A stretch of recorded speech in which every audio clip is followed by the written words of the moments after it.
And I think we are live. Hello, everybody. Welcome to this Hi, week's podcast. I'm here with Zach, and that's we me. are, yes.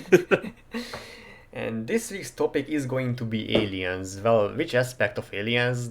There are very different topics we could be talking Yeah, about. In fact, there will probably be multiple topics. So I think, specifically space aliens, not people who immigrate yeah, of course, between different that's countries. Yeah, a completely different topic. yes, Yeah, so basically non-human amongst species, if you could call them like that. Yeah. yeah. So, So I mean, I guess I was kind of lost on which aspect should I approach the topic from. Like, there's the obvious science side of the things, like, you know, alien life, why is there no aliens detected by right, humanity, like, the Fermi paradox, and like the different types and like the advancement types of civilizations like a type 1 type 2 the Kardashian scale. I just mhm, absolutely butchered that pronunciation, but you know what I mean. yeah, So we could be talking about that kind of side of the alien topic and also the culture in a way, like why is for example why is every single movie featuring aliens always being played in the US, like that I did see a funny map earlier today that the map of the Earth according to the aliens, and it's only the USA. So it is funny that they always come to the USA and they always like attack a city that has some kind of major landmark that they can show on the movie poster or whatever. The Statue of Liberty or the Golden Gate Bridge or something like that.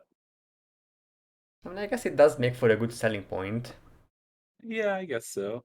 Maybe maybe a good place to start would be what's your like personal belief? Do you believe that we have been visited by aliens before I here on Earth? honestly, I'm almost certain that alien life exists somewhere, like in the universe Right. or in some kind of parallel universe. Like there is just statistically no way that we are alone. But Right. I'm really not sure if they have visited Earth already before. Like I'm not even Yeah. sure if humans are the most intelligent animals on Earth. Technically, there's a very small chance that that could be a more intelligent civilization hiding from us, like carefully making sure that there are no tracks or any marks left. So, but that's very unlikely. I think the Yeah. like humans are the most intelligent animals on Earth, but according to humans, of course. But that's very likely to be true. Right. But Yeah. I don't I just can't be that confident in humanity or in myself to claim that we are the most intelligent Right. species in the galaxy or in the local cluster or something like that. Right, right, right. Yeah, Mm, I am in a very similar boat. I think that just statistically, it's highly probable that there is other intelligent life in the universe. Universe is a big place, lots of planets that could sustain life exist out there.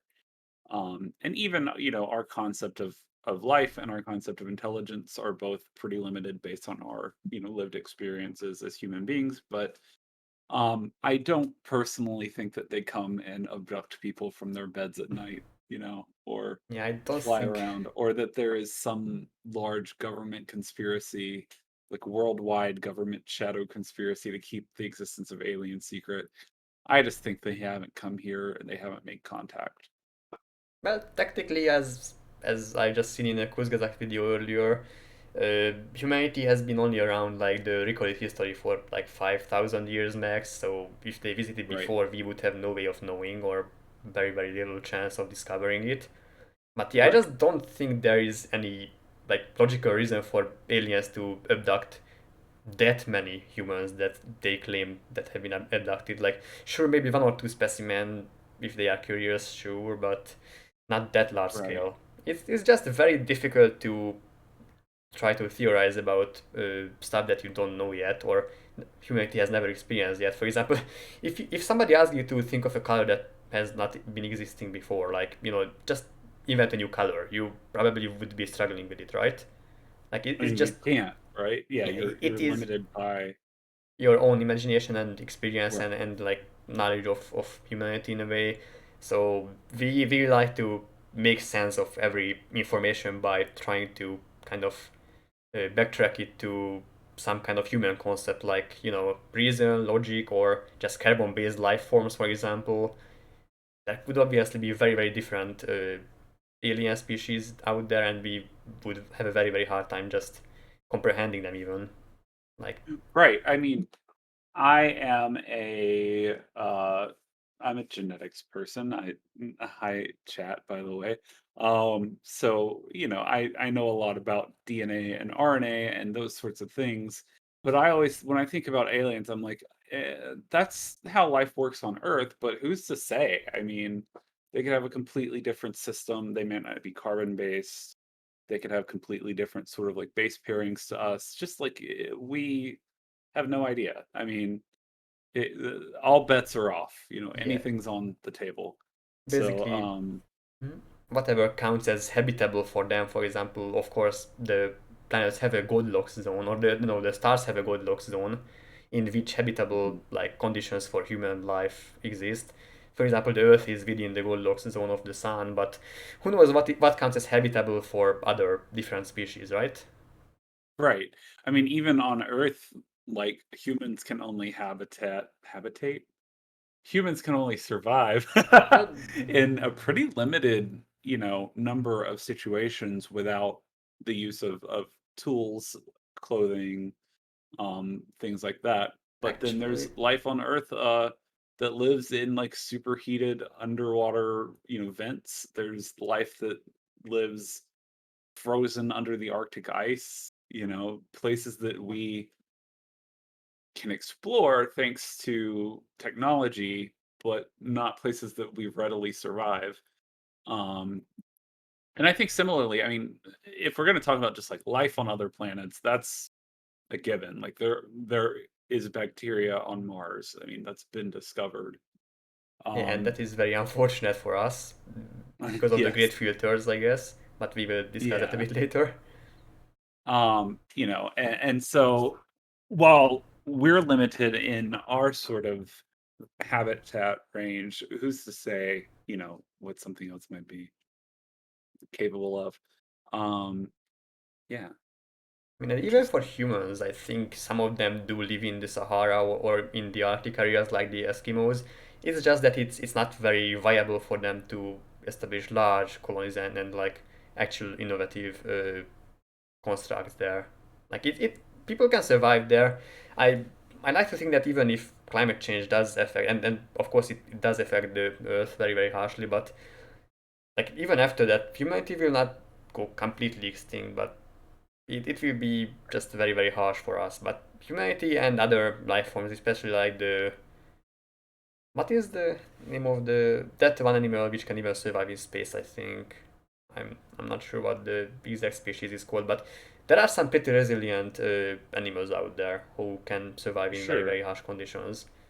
So it's Yeah. not like And I like mean, I should clarify when I mention technology, I don't necessarily mean like modern technology, like the invention of clothing was a technological advancement that was huge for humans.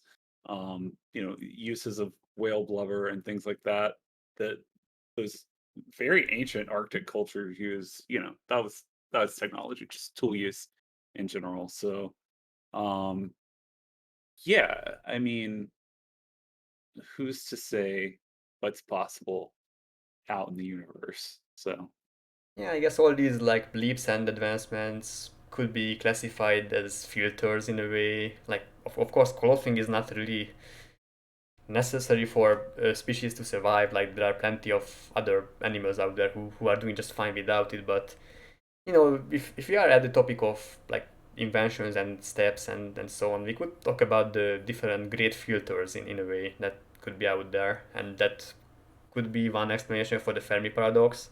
That the question of why we haven't really encountered any other alien life yet. Even mhm. though statistically there is a very very large chance that they are out there. We just haven't really observed them yet, or they haven't contacted us yet.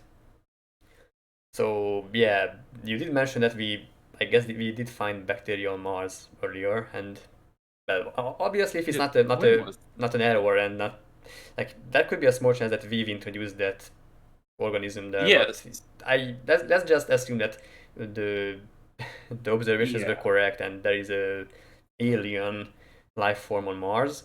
That's kind of a very bad thing to do, or not to do, but to realize, because just the complexity of life itself could be a great filter, and if it's that common that it did exist on Mars as well, then that's kind of ruled out. And if there is not a great filter behind us, then it's probably in front of us, and that's why we haven't really seen any more advanced civilizations yet, because most of them just don't make it, I guess. I do have Right. some guesses on what could be a kind of a great filter, but that's going to go into just explaining why humanity is bad, and why we are headed in the wrong direction, which is not really the topic of this podcast. Yeah. Yeah, I mean, we can discuss it, but I think there are a few things that come to mind immediately, that could be sort of the great filters for the human race and nuclear warheads, climate change, those sorts of Yeah, things it's that just I think they all share like a yeah, common thing. It's just whoever is the greediest generally survives as a right. species. Like back in the ancient times, whoever was more expansive, more aggressive towards their neighbors, eliminated Mm, all the competition and managed to survive. So why would that ever change unless, well, there is a reason to change, and seems like there is soon enough a reason to change. right. But let's just say Yeah, if we ever met alien life that was thinking, or that had the thinking of similar that of humans, that it's competitive and has to eliminate all the competition and like has to just be dominant, I would not like to meet them. Thank you very much. same. Yeah, Because they no, would very I'm good. very likely view us as competition or something to destroy or something to prevent from becoming intelligent enough. And that's quite Right. a sad truth, but that is kind of how at least we humans perceived all known, at least to us known, life forms. That they succeed whenever they Right. compete.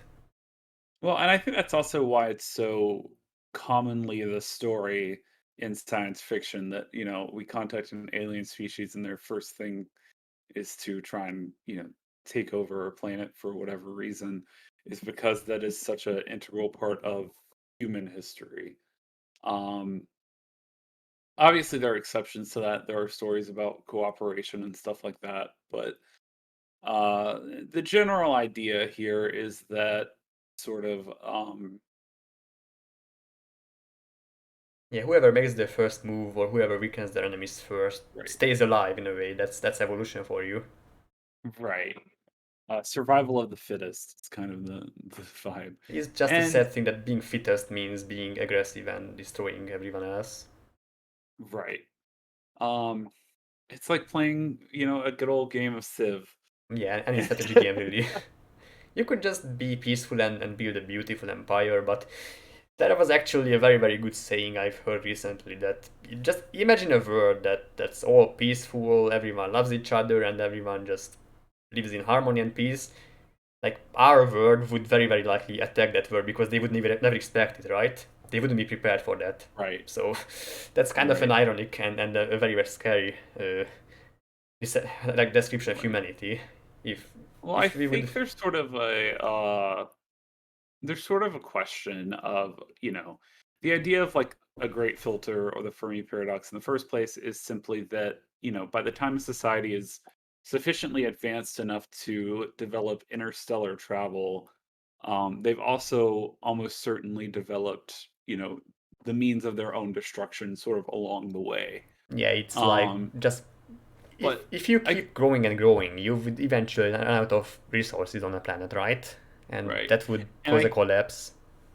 I guess the counterpoint to that would be, if we're talking from this space of like uh violence and survival of the fittest would be sort of like if a society is sufficiently advanced enough to develop their technology to the state, have they also developed their own like ethics system to an extent at which they are no longer hyper violent, Well, they would be Um forced to. That could be a great that would filter be in the hope. itself, yeah.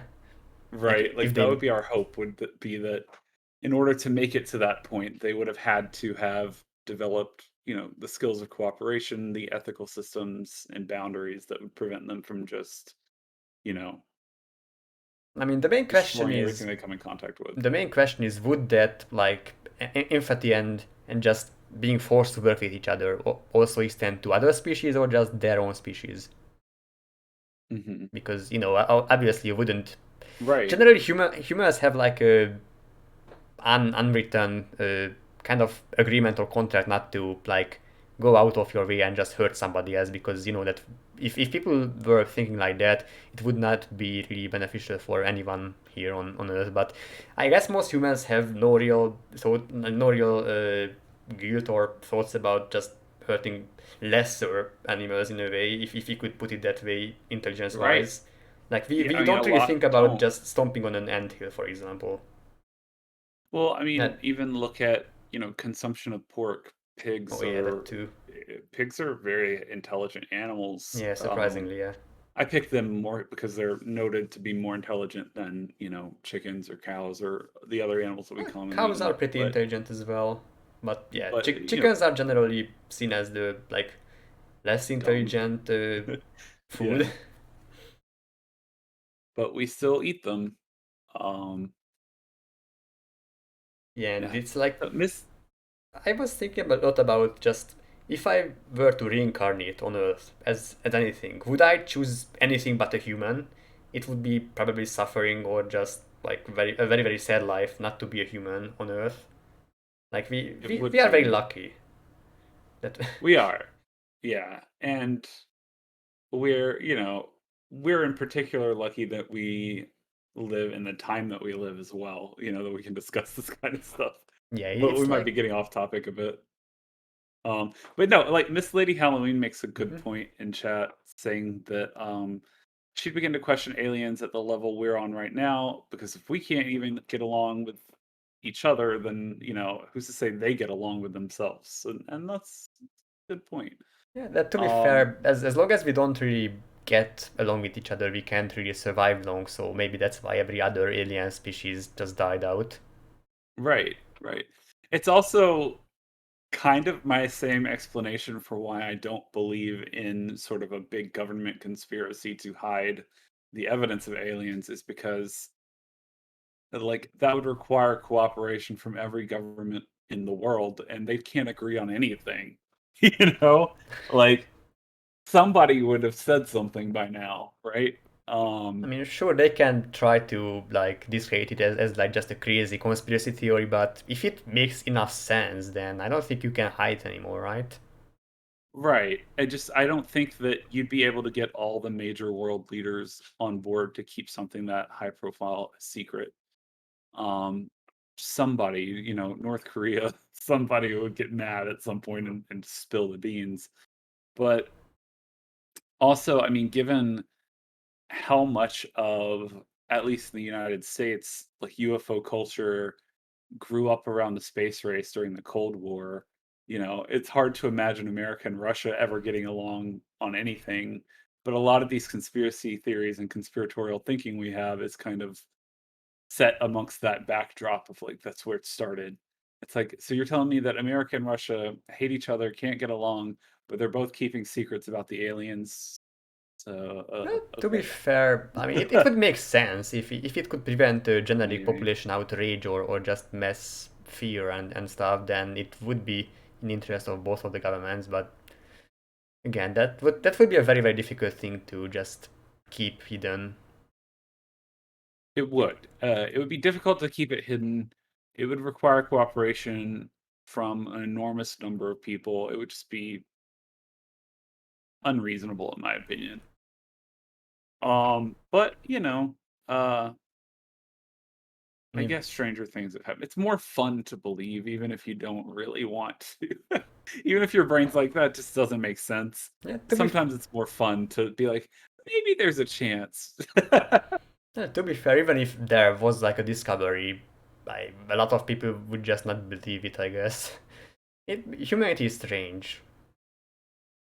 Like, True. even if they announce it tomorrow that, oh, an alien message has been like intercepted, or just they sent us a welcome package or something, a lot of people would just doubt it. It would even like even with evidence and stuff. So it always takes Yeah, time to adjust, like just yeah. normalize stuff.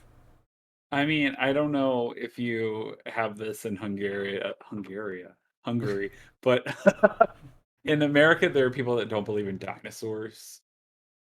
I It's mean, like there if an are. alien showed up and was like, "Hi, I'm from outer space," you'd still have people that didn't believe it. So, I mean, to be fair, most yeah, people wouldn't believe it if you just showed up. They would just assume it's a costume or like a new uh, a movie or hoax or something, something. or yeah, just a prank. But yeah, just doubting And, kind of established and yeah, proven stuff like dinosaurs, for example. I mean, you just I mean, can't help the it. lunar landing, people don't believe that we went to the moon.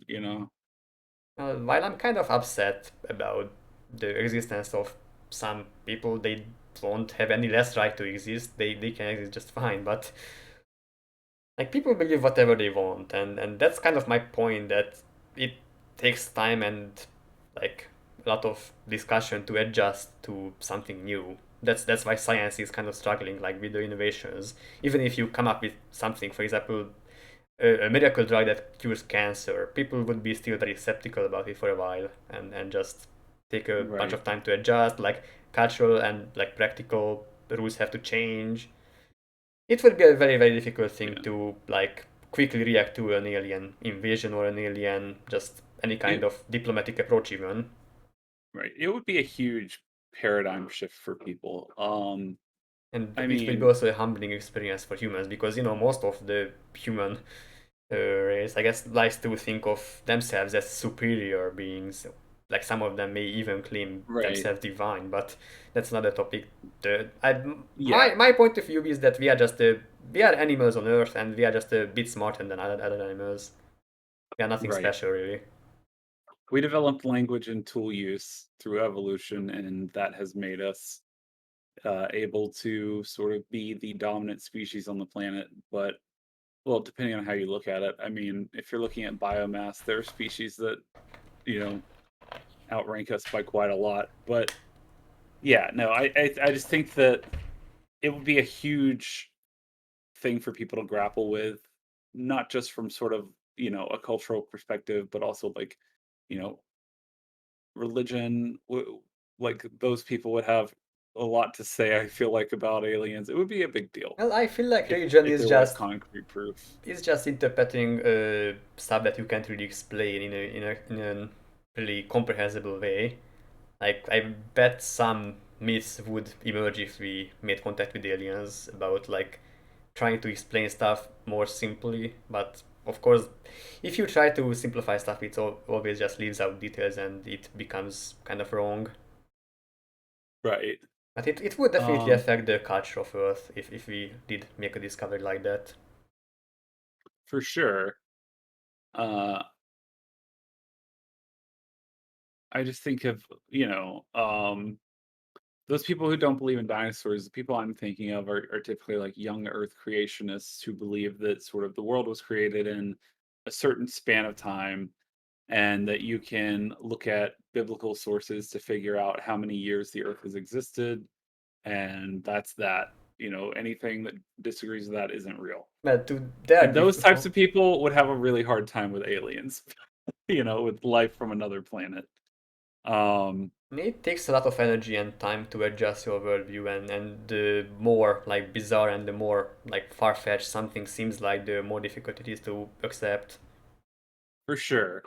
Um, for sure. It's just it would be interesting to see what would happen if there was sort of like that concrete evidence of aliens.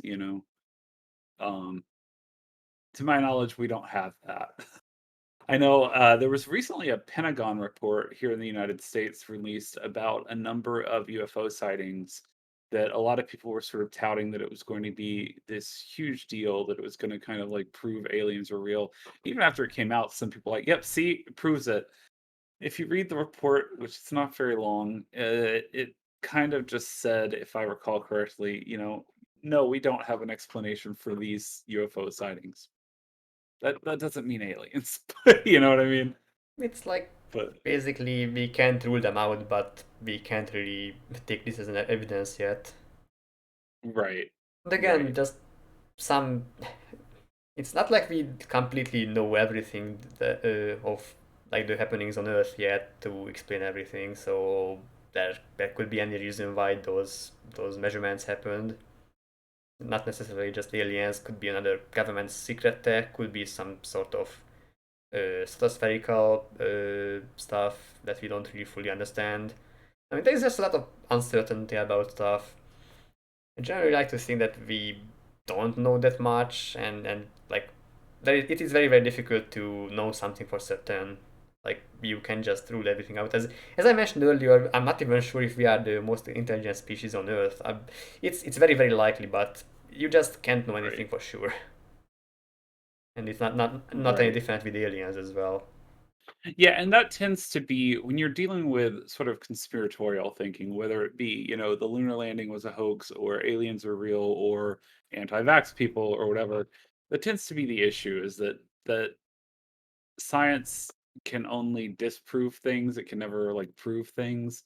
And there's always a possibility of, "Oh, well, what if I just come up with, moving the goalpost, I just come up with a Mhm. new reason that your thing might be wrong." I And it's mean, like, okay. technically, you mentioned earlier that creationists like to think that the Earth is like what 7,000 years old or something. Right. Technically, there could be an explanation that a divine being just made the dinosaur fossils and just left it there, so humans would think that the Earth would That's be older. Of course, it's that very is unlikely, but you, That's what people say. yeah, you They can't just that 100% prove something, unfortunately. Right, that the dinosaur bones or fossils or whatever are just there to trick people, either from the devil or from God, sort of testing people to see if they trust his word versus, science. Um, and that's a similar thing with like the flat earthers, like whatever you say, there's always like a but what if this, Um, and so it does get difficult to kind of deal with Yeah, that sort of way of thinking, but, yeah. it's just annoying because it seems stupid. You know, it's probably not true, but it's just very difficult to disprove it completely and decisively. I Right. did hear about somebody who was a flat Earth believer, and they actually invested in like making measurements and stuff, and by the end they realized that they were wrong. But that's a very rare case. Yeah. It's just, if somebody says the Earth is flat, you say, "Well, what about, people on the space station? There is no space station, it's Photoshop." I mean, Like, and even if okay, come on. Like, I what's mean, more likely or they could even here? say that the all the photos of the Earth are like showing a big round like Disk or disk. Yeah, something, yeah. I mean, But obviously it's that's it's just that's a sort of like, what's geographical. There's a mathematical and geographical reason on why the space station can only view this much percentage of the Earth. Like it's flying right. very close to it, of course, but they just see it as confirmation to their own theory, which is, to be fair, most humans struggle with that. Right, we definitely do. Um, Like even I have a hard time yeah. accepting something that's not according to my worldview, and eventually, if I see enough evidence, I try to be open-minded and change it. But I see why they struggle as well. Right. I think I would struggle. I mean, if the Pentagon report had come out and been like, "Yeah, there's definitely aliens," I would probably be like, "I don't know about all that." You know what I mean? I mean, I'd be like, honestly, I'm not convinced." I mean, But I would probably have an existential crisis. I mean, I'm living constantly in one already, but I would just up it a level. same, Like, same. just Yeah. the news that aliens would exist would probably be a very bad thing to know. Or not the knowledge itself, but the fact that they exist is a bad thing because it would very likely be the demise of humanity. Right. Because that most alien species would either just don't disregard our well-being and just further their own interest or actively try to eliminate us, or even if we kind of manage to establish some sort of diplomatic relations with them, it would be very like different in culture and everything. Right. And I mean, we have trouble getting along with different cultures on Yeah, Earth. just imagine the Uh, like up yeah. that by an entire degree. Right. I don't. I don't. know even like there's I'm trying to think of what I'm trying to say. I'm sorry. Just There's sort of like at least in popular like mythos about aliens, there tend to be like different races that people bring up a lot in terms of specifically like the aliens that conspiracy theory people believe are real, not like races from science fiction or something. So you have like the little green men, you have like mhm. gray aliens, you have But what do like they call them? Like Nords, like the tall blonde ones. Like there's like a like array of different ones. And even amongst the conspiratorial sort of like the conspiracy people, there tends to be a lot of discussion of like what do they want? Like why are they abducting people? What is the purpose? And they all have different ones and it's hard because you have to try and combat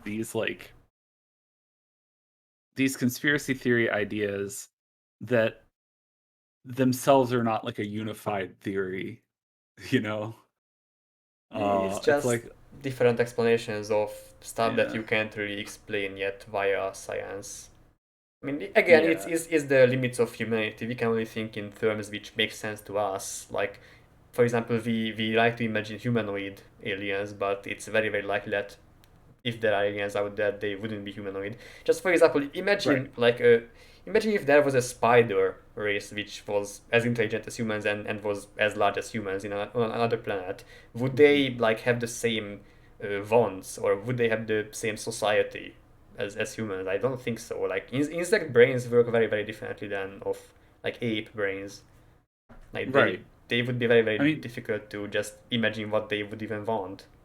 there are huge differences in, the behaviors of even just like even mammals looking at prey animals versus predators, like huge brain differences.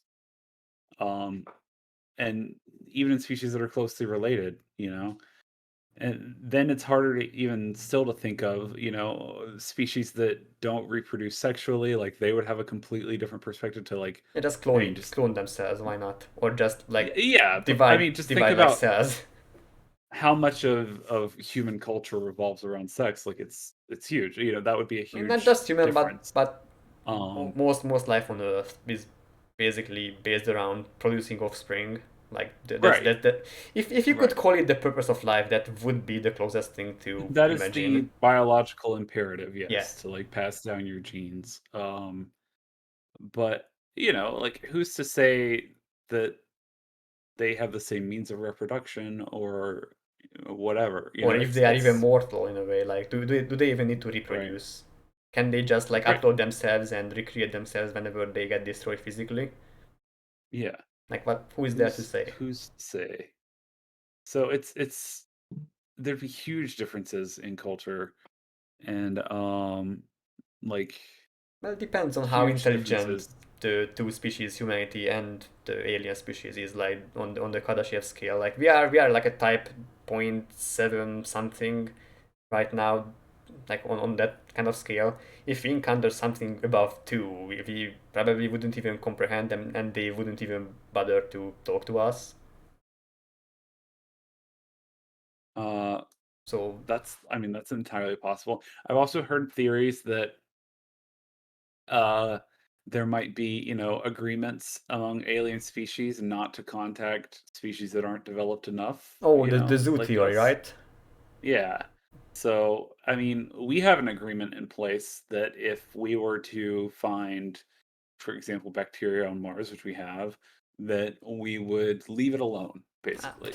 to be um fair, do you think that would hold after Elon Musk lands on Mars? I don't think so. no, no, it's not gonna hold. The theory is like the idea is out there.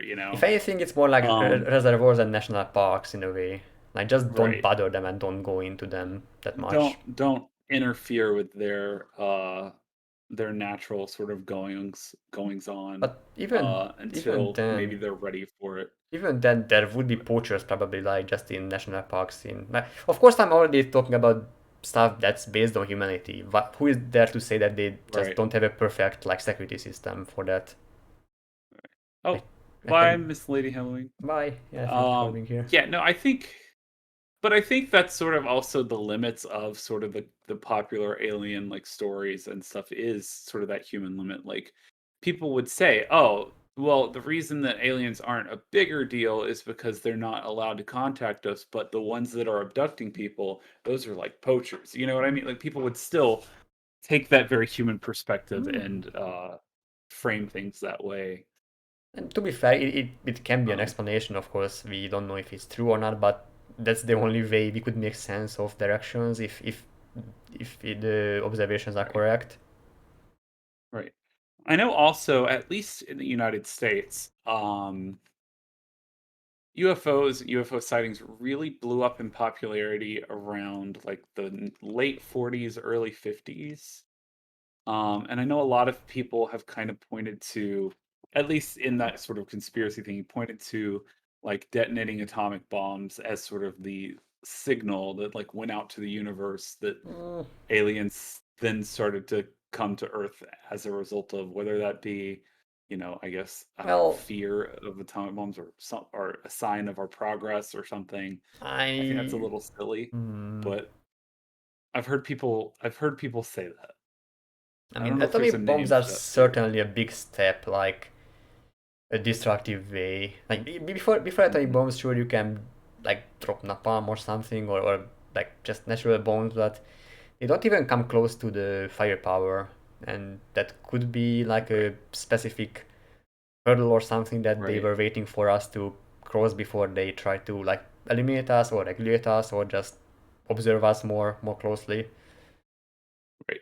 And I think too in America at least, like the UFO sightings tend to occur around similar places that atomic bombs were tested, like out in the Southwest in the deserts of like Nevada, close to Area 51, those sorts of areas.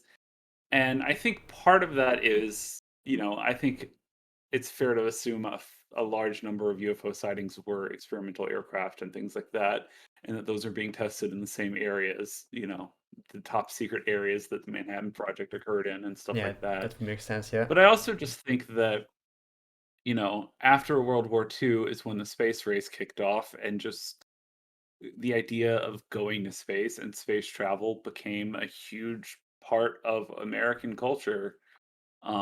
And so it also became popular to, talk about aliens at the Yeah, like same time. why would the I think medieval people talk about aliens, or why would they even suspect that there are aliens? Like they didn't even know right. that the sun was the center of the like solar system. It, I guess they didn't even call it yeah. solar system because of that, but that's a different story. So Yeah, but I the mean, like, knowledge we did didn't that. know that Mhm. space travel was possible at all until it was, you know? Like we didn't even know I what the mean, moon exactly was before, like yeah, for a long it's time,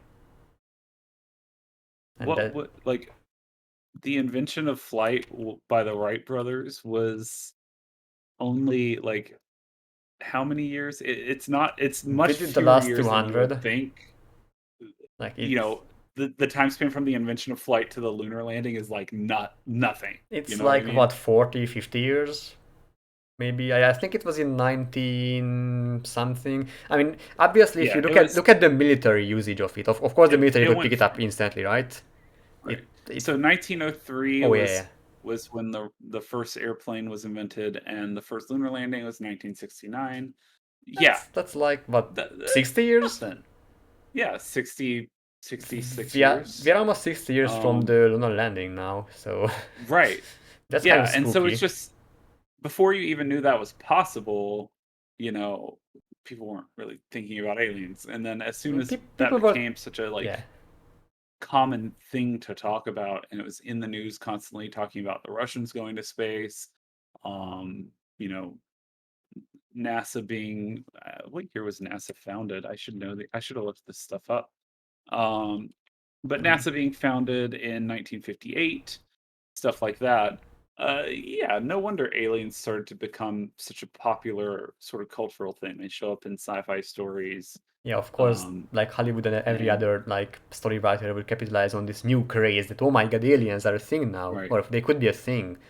Just look at the right, possibilities of the stories that you could write, like Asimov and everyone else, like Star Trek, Star right, Wars, and everything. Those right. kind And of it's stories. interesting too how much of at least in America, how quickly a lot of this stuff sort of happened in succession. So, the first instance of a flying saucer being mentioned was by Kenneth Arnold. He was a pilot flying over Hmm. Mount Rainier in Washington State in the far like northwest of the United States Hmm. in 1947. And the same year was when the Roswell incident happened, when a weather balloon crashed and was reported as a flying saucer. Um, that happened in the same year and really just like blew up in the cultural sort of like consciousness of the public in America. So there's a Yeah, big craze of like flying saucers, lots of like pulp, you know, books and I comics and movies and things came out after that. I think it's the perfect mix of just fear, innovation, sensation, and like other stuff that can really become mainstream. And this is just the Right. healthy, perfect mix of something like that. Like people have to kind of be afraid of, oh my god, what if there are aliens? And oh my god, this is so super cool that and innovative that there are flying saucers. How do they do that? And so on. Like they just caught all different kinds of people's attentions, I guess. Like Yeah. it's just it was kind of made for the majority of people. I guess it was fitting their interests. Not their interests, but their attention was caught by it. Right. And I think there's also something to say about just sort of like, you know, uh, this big fear of like the Russians specifically and them having advanced technology and them being sort of this like other presence on Earth that we're competing with. And then just sort of extrapolating that, like projecting that onto something else. And aliens kind of became the thing at the time, you know. Um, I mean, they say to always but yeah. think one step ahead of your opponent, and what if the Russians were backed by aliens? Oh my god, we have to think about that, the possibility, and so on, I guess. That was, I guess, a way of thinking. Of course, it's very, very difficult to like stay up to date on like global politics like that, but you have to always consider every possibility. And if it becomes like a sensational thing and like grabs the attention of most people, it can be mainstream pretty quickly. Mhm.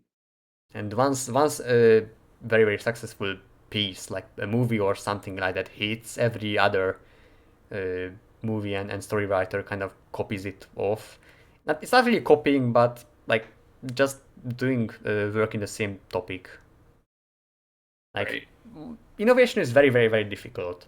Like sometimes you come up with something that most people like, and everyone else kind of just follows that recipe, and I can't really blame them for that. It's very difficult to come up with something that's successful, and even if you do it, it's a lot of energy investment. It's very easy to just do something that's already been established to be working. Right. So Yeah, so a good example of this is until 1954, I just looked it up. People thought that it was physically impossible for a human being to run a mile in under 4 minutes. People do that all the time now, at the Olympics and stuff like that. But it wasn't until Roger Bannister did it in 1954, and people were like, "Oh, you can do that," and then people did it. They trained to do it, and they figured it out. It's interesting that that is. I mean, that happens with technology too, right? but It's just that's kind if you of don't different in a way know because something's possible. that's just the limits of the human body in a way. But like Yeah, for but I example, just going faster than the speed of light normally is physically impossible. Of course, there could be like workarounds, like warping space and wormholes and like black hole portals or something like that. But the physical limitation is there. Unlike, for example, the human body, technically people can become even more fit and athletic and quicker than they already are, but right, not by that but much. yeah, but they thought that there was this like impossible wall until something broke it, and then suddenly it was like, oh well, I guess with more training and more, whatever, it's possible. And then a lot of people did it. I guess And I that think that technology is similar. yeah, but that That belief of it being impossible was based on something that's less proven.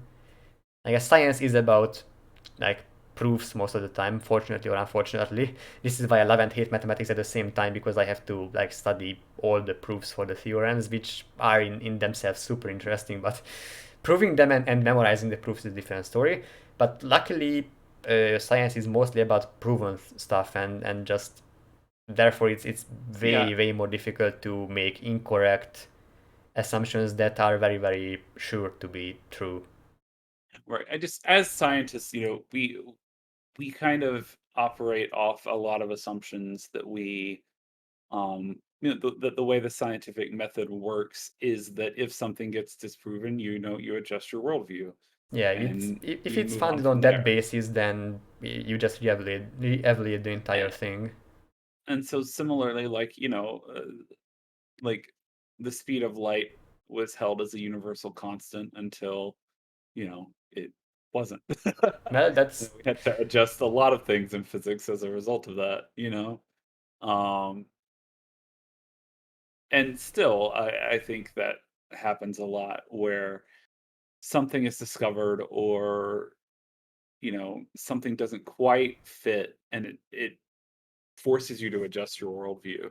yeah, but this is why science Um, is so great, because it does adjust whenever something happens, even if it's a bit slow to right, adjust. This is right. how we become more advanced as a civilization. But of course, there's a lot of giant hurdles ahead of us.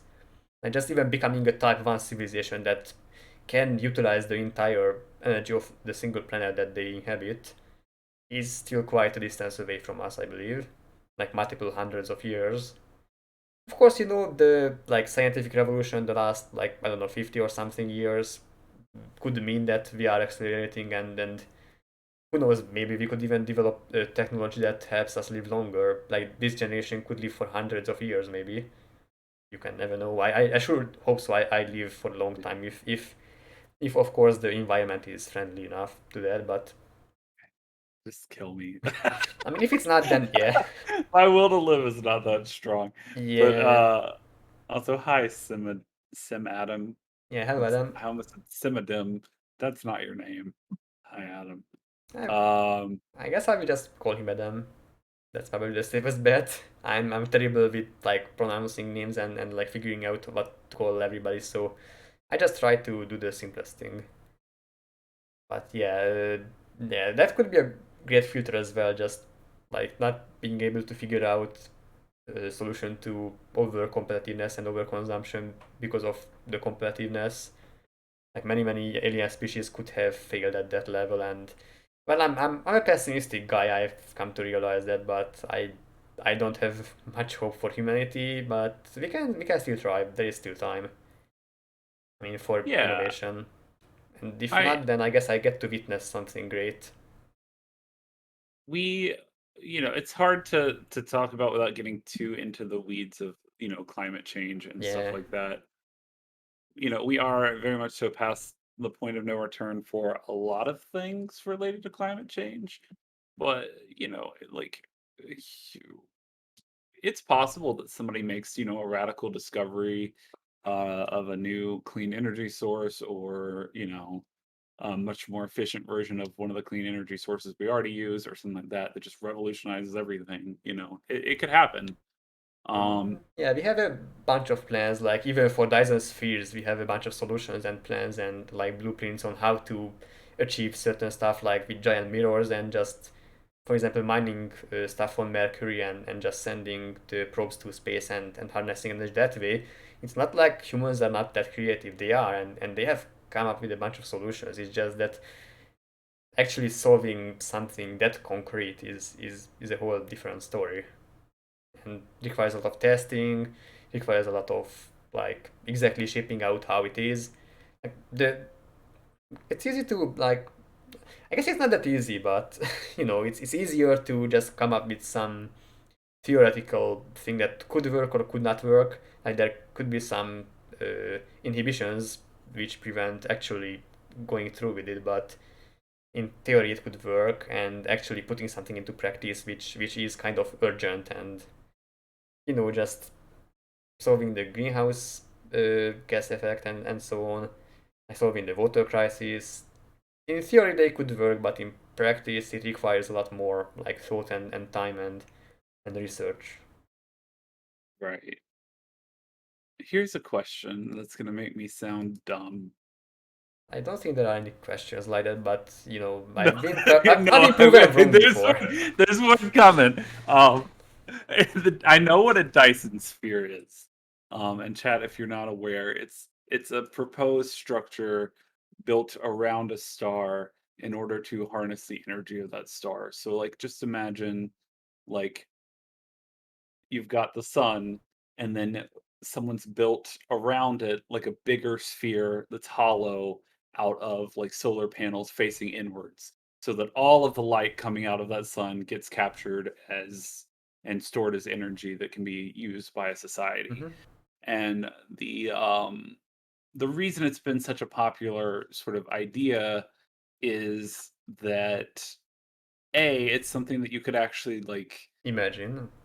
you can imagine, but you could also really easily identify if you were to spot one somewhere else in space, Yeah, even based if off of just like patterns of light. Like, if a sphere actually, is not completely finished and it's rotating around a yeah, planet, you can kind of like pick up that on was that. the point I was gonna make. Like, if it's completely like blocked out, like the outside is Right. completely blocked out, then maybe only infrared radiation escapes and nothing else. It would be very, very difficult to detect with microscopes and stuff. But the more likely version and the one I was seeing the kind of blueprints for is non-completely solid, just like rings around the star, which would be actually causing Hmm. fluctuations with the light. So it would be way easier to Right. detect.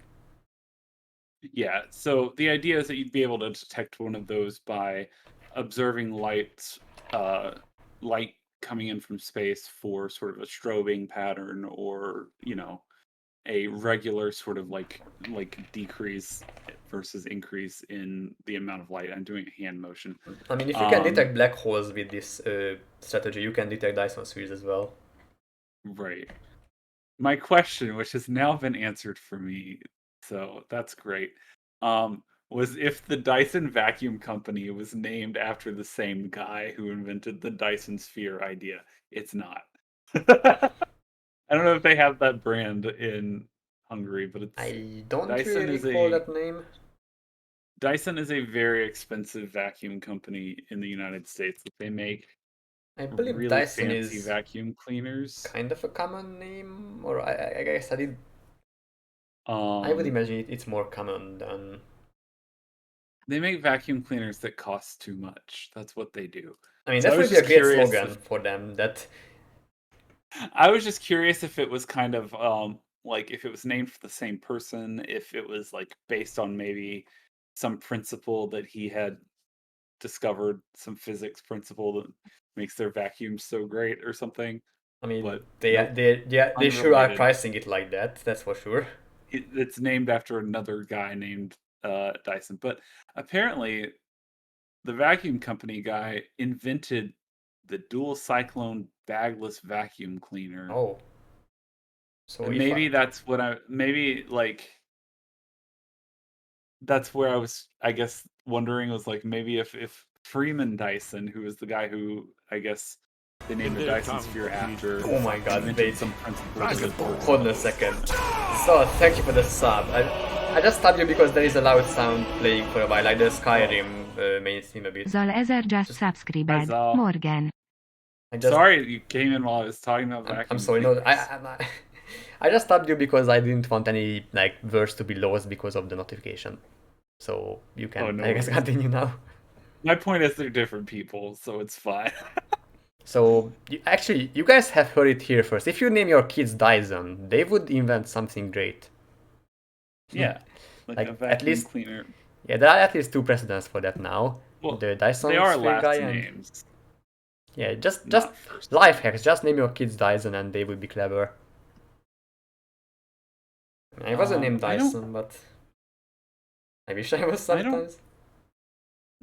I don't know much about Freeman Dyson, who the Dyson sphere is named after. Apparently, he Yeah, did he speculate on. So he did actually come up with the idea of a Dyson sphere. It's not just named after him. That's cool.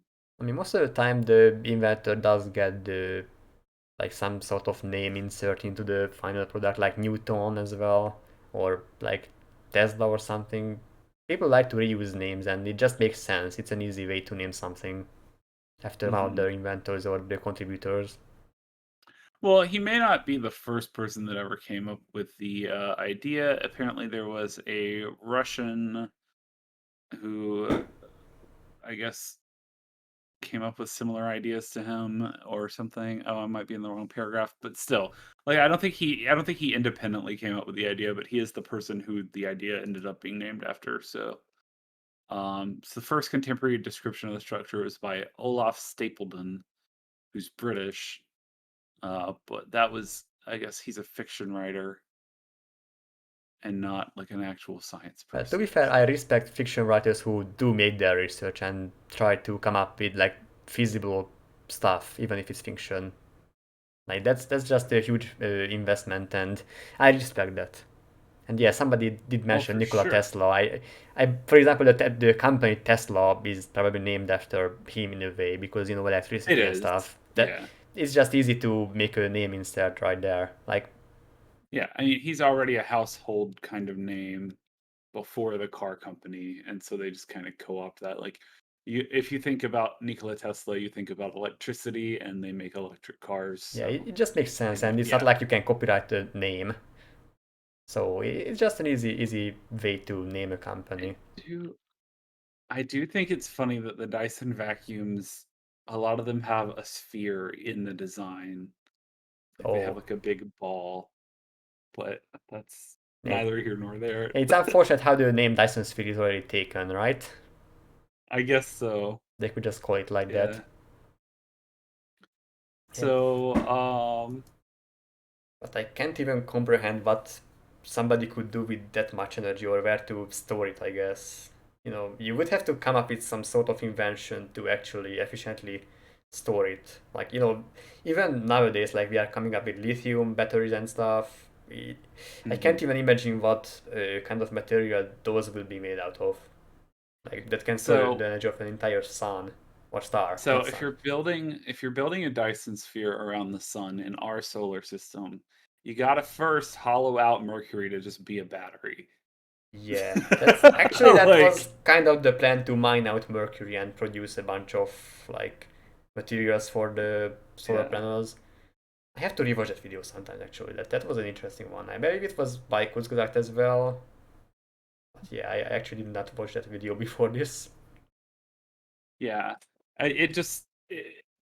It's interesting when people come up with these theories, of advanced technology. The technology has to be really advanced, like in ways that you don't think about necessarily. Like, yeah, we think about, oh, you would have to use a ton of resources to just build the solar panel part of the Dyson sphere. But you'd also have to use a ton of resources to store the energy and make it usable to transport the energy in some way to Earth. Um, Yeah, like we even struggle there's a with it lot. nowadays with our own like energy output. Right. It'd be It'd be complicated. And I think also a lot of times, if I'm not mistaken, the idea of a Dyson sphere is that it doesn't necessarily have to be your star that your planet orbits around. It probably shouldn't be because you'd probably end up, impacting your environment I mean, pretty that's heavily. what you call a type 2 point something civilization that doesn't just harness their Yeah. own star but other stars as well, and type 3 is basically the galaxy. So it's in Oh, between 2 and 3. bye, Joey Ramone. Good night, Joy. Hi, Tiberius. Yeah, so Um, I can't. yeah. I mean, if you built a Dyson sphere around the sun right now, what you'd end up doing is blocking the sun for large periods of time, Yeah, it would not which be would affect ideal. our environment. Like, that's So maybe yeah, that's why people have been, I guess, pushing the idea of just making rings around the sun and not the entire sphere. This way, they wouldn't even block the entire thing, but still would harness considerable amount of energy. And just who knows what you could possibly do with that much energy. Like, if you we concentrate that wouldn't even much know how to energy use it into a all. single like point, you could maybe make black holes or something like that. Like, black holes are just very dense energy. and material. It's complicated, and I don't fully understand. In fact, I barely understand anything about black holes, but just enough that Yeah, I'm like content with it. I'm not a physics person. I mean, I I'm of not an course have astrophysicist. interests in like science and everything, and I do kind of have the basics of what a black hole is. But if you imagine if you concentrate the entire output of a star into a single like molecule, what would possibly happen? We have no idea yet. So the crazy stuff that you could use that amount of energy for is insane. Like just think of the Mhm. possibilities. Yeah, I mean, just thinking of how you could completely revolutionize, you know, everything on Earth just by having that much energy for a short period of time. You know what I mean? Like, if you were to capture all the energy of the sun for a minute, that'd be enough energy for the world to run for years and years and years and years. In fact, probably for So, the next 5 billion years until the sun like actually yeah, dies out. Or you could make like but space weapons, like you know how gamma ray bursts are very very a dangerous thing, and I guess people are kind of afraid of it. Like mhm. if a gamma ray burst hits Earth, it's basically gone, disintegrated into pieces. So you could make weapons of that caliber with it. That's kind of terrifying too, is just the number of ways that we talked about earlier when talking about the Fermi paradox, like the number of ways in which humans could kind of bring about our own destruction or our own sort of great filter. But there's also just like random crap that could happen, you know what I mean? Of In course, space that could yeah. just destroy the entire planet. Um, which also, I mean, life on Earth is random. Evolution works by random mistakes when your genes, try and replicate. Um, And if it's beneficial, it survives even much more than the other species. right, even the like if you want to go really far back, the idea of like where life came from tends to be that life did not originate on Earth, but was seeded here by sort of like bacteria that came in on asteroids or frozen, you know, in a meteorite or meteoroid. I forget which one's technically the one that hits the ground, but when the Yeah, Earth was being sort of formed I think I a did long, forget long as time well. ago.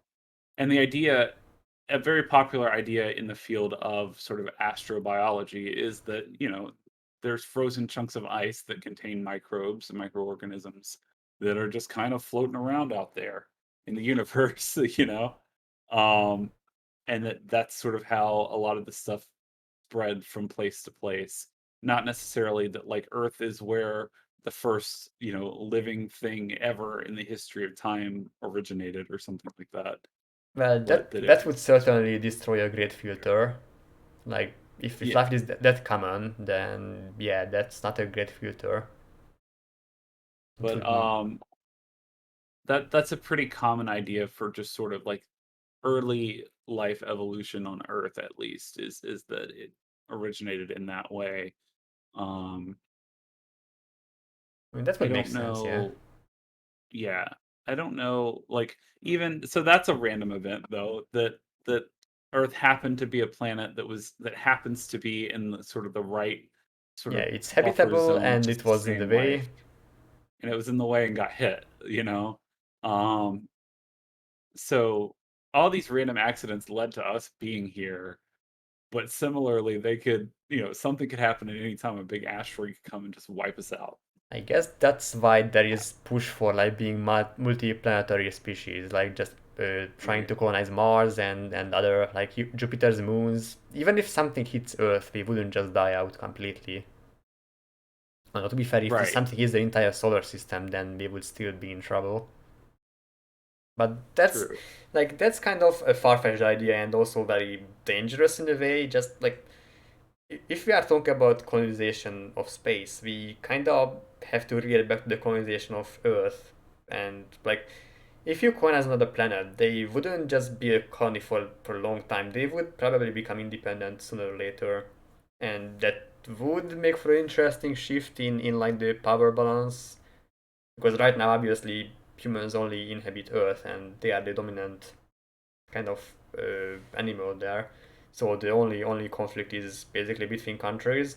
But if you colonize a planet with humans and they kind of become independent, I mean, that's not that different, to be fair, from different countries or continents, but it would just introduce a new dimension to it.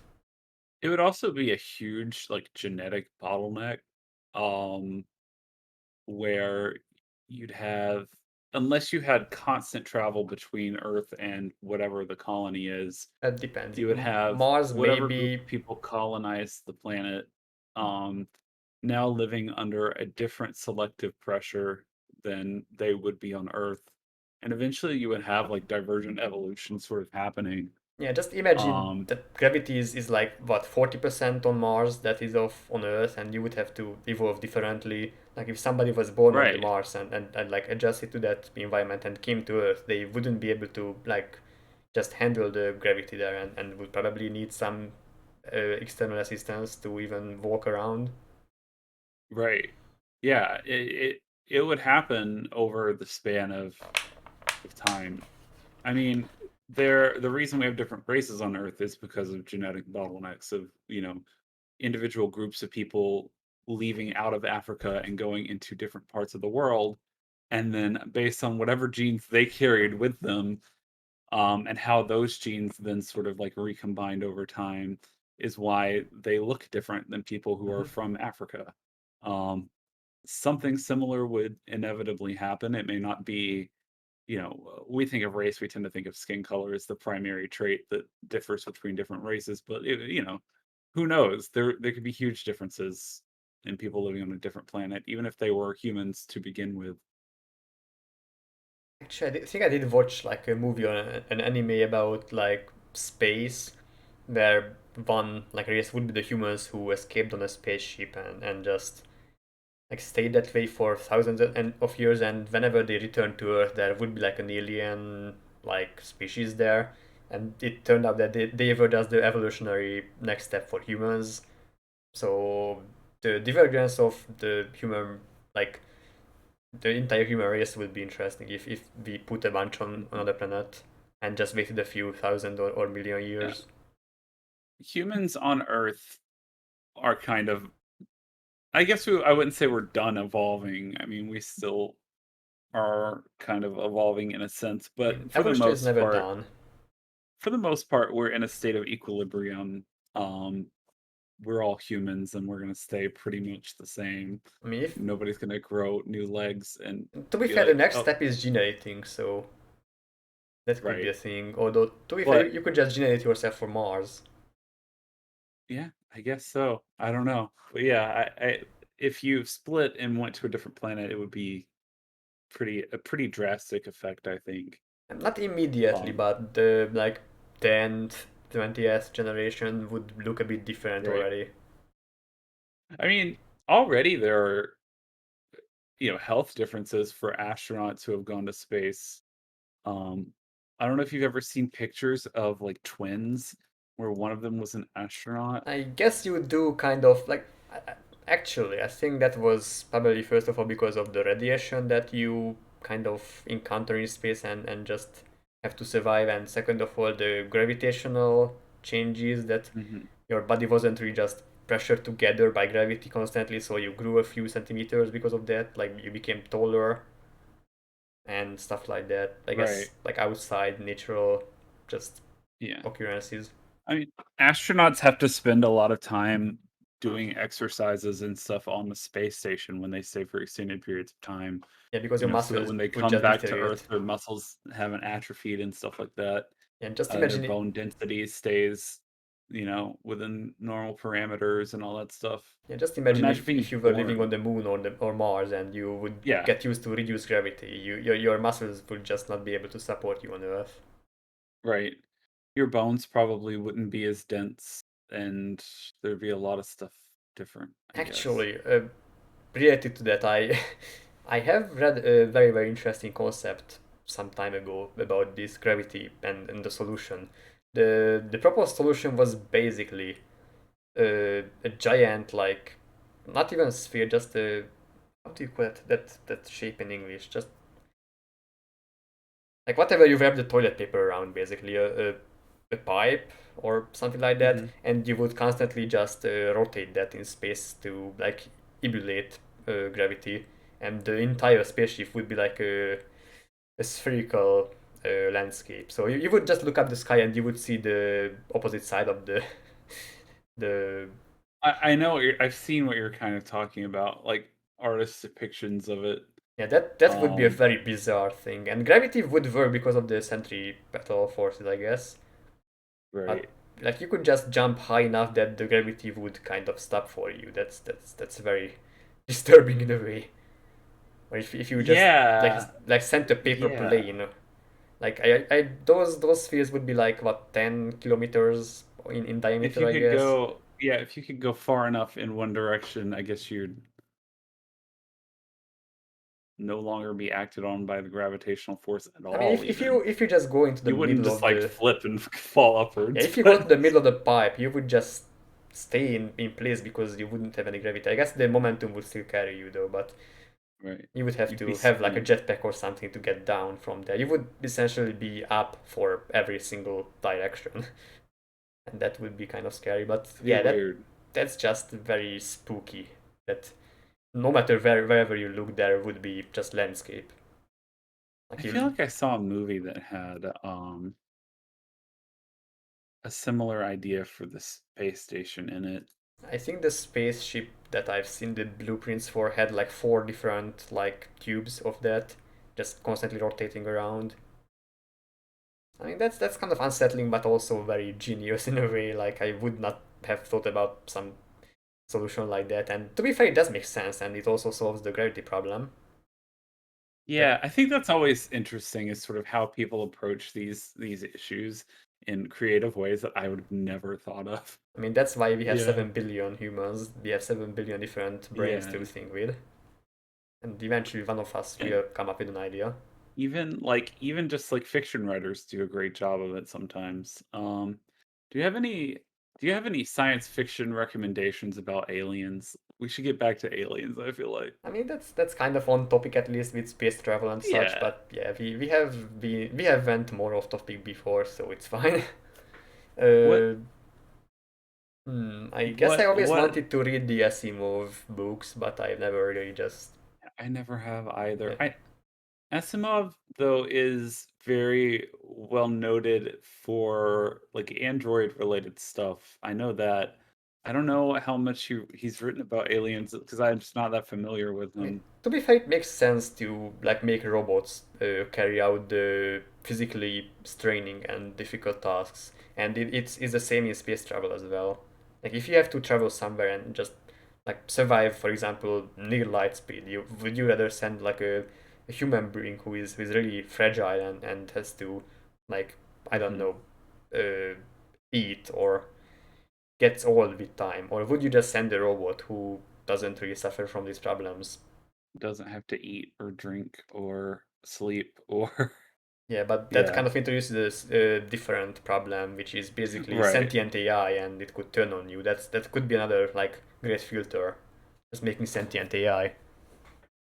Uh, that kind of is the big filter in Mass Effect, right?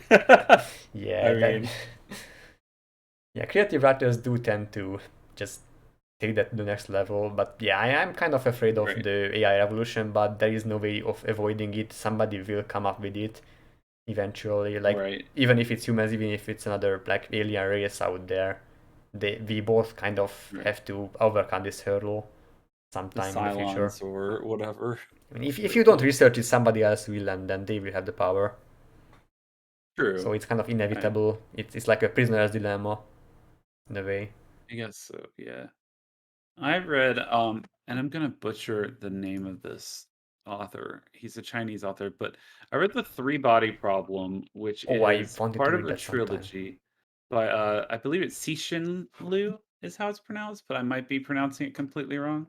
I am Um, helpless with Chinese names as well, unfortunately. if you if you like sci-fi that is very like hard science and like thoughtful, I really recommend it. It's part of a trilogy, and I did not read the second two books. I just never got to them. Not because I didn't want to. I just haven't gotten around to them. I'm busy, all right. Yeah, I'm not my I dad. can I can Leave me understand the alone. like this title has been on my to read list for such a long time, But way longer than it should have been, and I just it's never about started it. aliens, I and will it's very good. definitely. It's very thoughtful, and very thought provoking. So I think you'd appreciate it after this conversation, at Yeah, least. certainly. I would recommend that. Uh, what else? Um, we kind of talked about this a little bit earlier, but when we were speaking about our definition of what intelligent life is and how culturally different species would be, I was thinking a bit about the film Arrival. I don't know if you remember that. Don't I Came out have in the 2016. title is familiar, but I don't think I've seen that many like alien movies. I Okay. kind of familiar Yeah, with like the concept of what is happening like in the movie Alien and everything else, but right. So Arrival, the entire film is about like humans make contact with an alien species, rather it makes contact with us, mhm. and just learning to communicate with them. That's it. There's not really much more to it than that. Just I sort of mean like, that's in itself is entire like it could be an yeah, entire science branch even or not science how but do you learn to speak with something that doesn't speak or doesn't write, or you know what I mean? I So mean it was sort of about that. yeah luckily it's kind of a human concept because you have to learn how to communicate with another language or with a baby for example who doesn't know yet, so that's not completely alien to us to make a pun there, Right. but yeah that there is a lot of potential in that as well, so I Well, and can even see on how they can make an entire movie about it and it just makes sense, right. there's enough content. And the movie gets into some philosophical stuff about how like language shapes our thinking and stuff like that. But it's just the interesting part, I think, in terms of talking about aliens, it's just that concept of like, um, you know, how do you learn to communicate with something completely different from yourself? Even on Earth, when we've had to try and learn to communicate with different cultures and stuff, there are certain things you can kind of point at yourself and name yourself, and they know what you're doing. I mean, You know? if you point at a rock and you say rock, and some Right. other language, like some other person says that in their own language, then you can kind of understand that they mean the same thing and make a dictionary out of it. Exactly. And you start to slowly build up in that way. But like, if there is a So major cultural difference as well, like for example, aliens might not have rocks on their planet, let's say, or be a water planet for or example, something, yeah, yeah. yeah, it would be even Um, more difficult to do so. yeah, so that's another recommendation, I guess. Um, if you want a scarier one, Jeff Vandermeer's Southern Reach trilogy, there was a movie adaptation of one of the books, called Annihilation, which is the Oh, first book in the trilogy. But that sounds very fun and lovely. that's a good, weird alien situation in terms of essentially there is, contact with something on Earth, and its motives and its just existence is incomprehensible to us. Like we do not understand it. When you're finished with the books, you still don't understand what it wants. Who's to say that it wants anything? It's that kind of thing. It's like, I mean, what? to be fair, it's probably how it's gonna look like once we encounter an alien Yeah, species because it would be way more advanced than us because it can travel such long distances. right. Um, and so that's kind of a similar vein too. And I'd really recommend those books. They're really good. I read all of them in no time. Um, those are my recommendations for alien related stuff, I guess. To be I mean, if you fair, just want to watch a scary movie, Alien's good. yeah, but that's kind of like sensational and more like scare based and not just. Well, yeah. It's basically about I visuals was trying and to think of things that are more like thought provoking or yeah. sort of like in the line of what we've been talking about a bit. I mean, Alien is bizarre because the little alien baby just grows from your stomach, but it's not really thought provoking, is it? Well, I guess it could be. I never seen the No. movie actually, but yeah, It's a just. it's a very good movie, but To be, it's a horror Mhm. movie in space. It's not really about alien civilizations or anything. To be fair, I'm becoming more and more convinced that if we ever encounter an alien race, that would be the final few days for us. Like, ranging from just Native Americans being wiped out by colonizers to just anthills being stepped on by aliens. I don't see a good outcome there. But of course, that's Yeah, just based on human experience. the Native American comparison is an interesting one because it's not something I thought about, but not to downplay like the actual violence and genocide that was committed against the Native Americans because it was terrible, but also just disease was a huge factor in wiping out huge numbers of Native Americans. The introduction of diseases that just were not on this continent prior to colonial, like Europeans making contact. Actually, yeah, So a good point about that. It could go both ways, I guess. If yeah, an alien species what could visits us, we would have to like self-quarantine both of us because they could have a disease that we are not immune to, and vice versa. Like that right? would be an interesting like diplomatic and social cultural exchange and like how to prevent the spread of disease. I, Yeah, I mean, that's a good point. God, talking about the spread of disease after 2020 is just rough, but yeah, it's not something I'd really thought about. It's like, what if aliens have communicable diseases that they can give to us in some way on accident, or vice versa? What if the common cold just wipes them all Yeah, out? and what if they interpret this as like disinterpret the entire thing, like they think that we've attacked them or humanity thinks that aliens attacked them. That could be like, I guess it could be a story, like a plot point in movies, or that could be a very very scary and consequential thing IRL. I mean, we already have people who think Corona was a bioweapon, like an engineered bioweapon, I don't crazy think people. it's been on But purpose, but yeah. imagine if you were talking about a disease that came from an alien species that we can't communicate with. They have no way to defend themselves and say, no, that's not true. Yeah, you would you know, definitely like attribute malice to it, like yeah, even if it for wasn't. sure. Yeah, and then there goes the peaceful relations, of course. There are just many, many hurdles like that. That's why I don't really think we can Right. peacefully coexist, like if one of us visits the other. But you can never know, Hmm. they could be way more intelligent and have solutions to that as well. Like, they could be Right. speaking every single language ever that humanity has encountered already, and because they've researched it. Or they could be just that much more intelligent, although I don't really see a reason to communicate with less intelligent species for them. So I'm not really like hopeful if that's the case. Yeah. I don't know. I mean, I talk to my dogs, so I mean, but yeah, but I don't really want to be an yeah, alien's but do you dog, do you do you speak dog? I don't. Yeah. I kind of, but Wolf. Kidding. No, yeah, I know but what you mean. yeah, But what if they are that intelligent that they can just understand any kind of language that we throw at them pretty much instantly? mhm. I mean, I know a guy who was talking about some of this stuff several weeks ago, like a couple months ago or so. Um, and he was like, what would aliens even want with Earth? Like, what is there here that they can't get somewhere else? You know what I mean? Yeah, like And rare I said, that's materials kind of a good maybe. point. Yeah, rare materials maybe, but those probably exist on plenty of uninhabited planets. Um, except for water, I guess.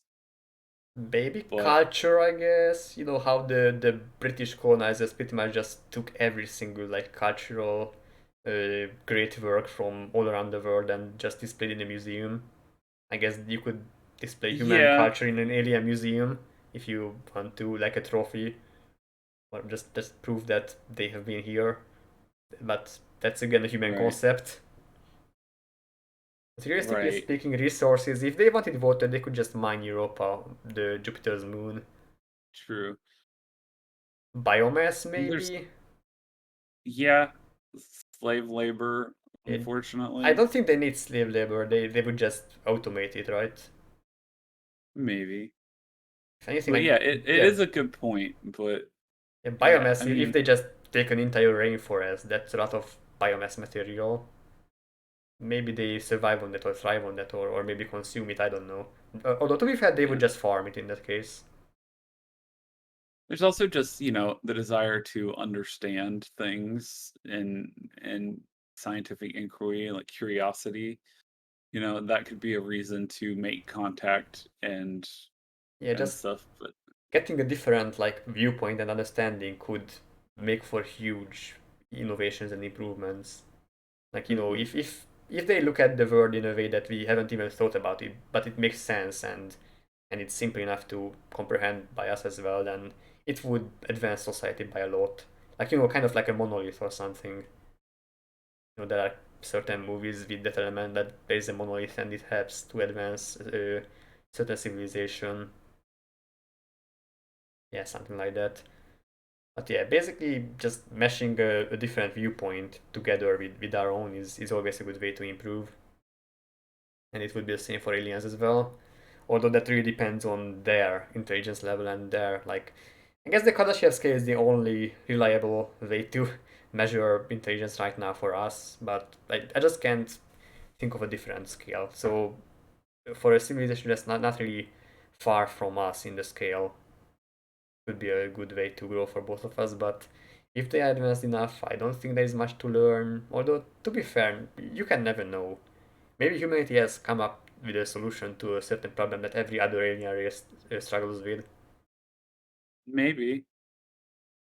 I mean, we've accomplished a lot in our time on Earth, right? Like, Yeah, sometimes a bit too much, maybe but not interstellar travel, but, you know, a maybe lot. another alien race has a planet with a lesser gravity, so they can escape or reach escape velocity much easier, and so they are more Right. experienced in that. But maybe they've never invented nuclear bombs or something, like a nuclear energy source, Hmm. like there's plenty of Yeah, things that we've maybe done. they are lacking on that. Yeah,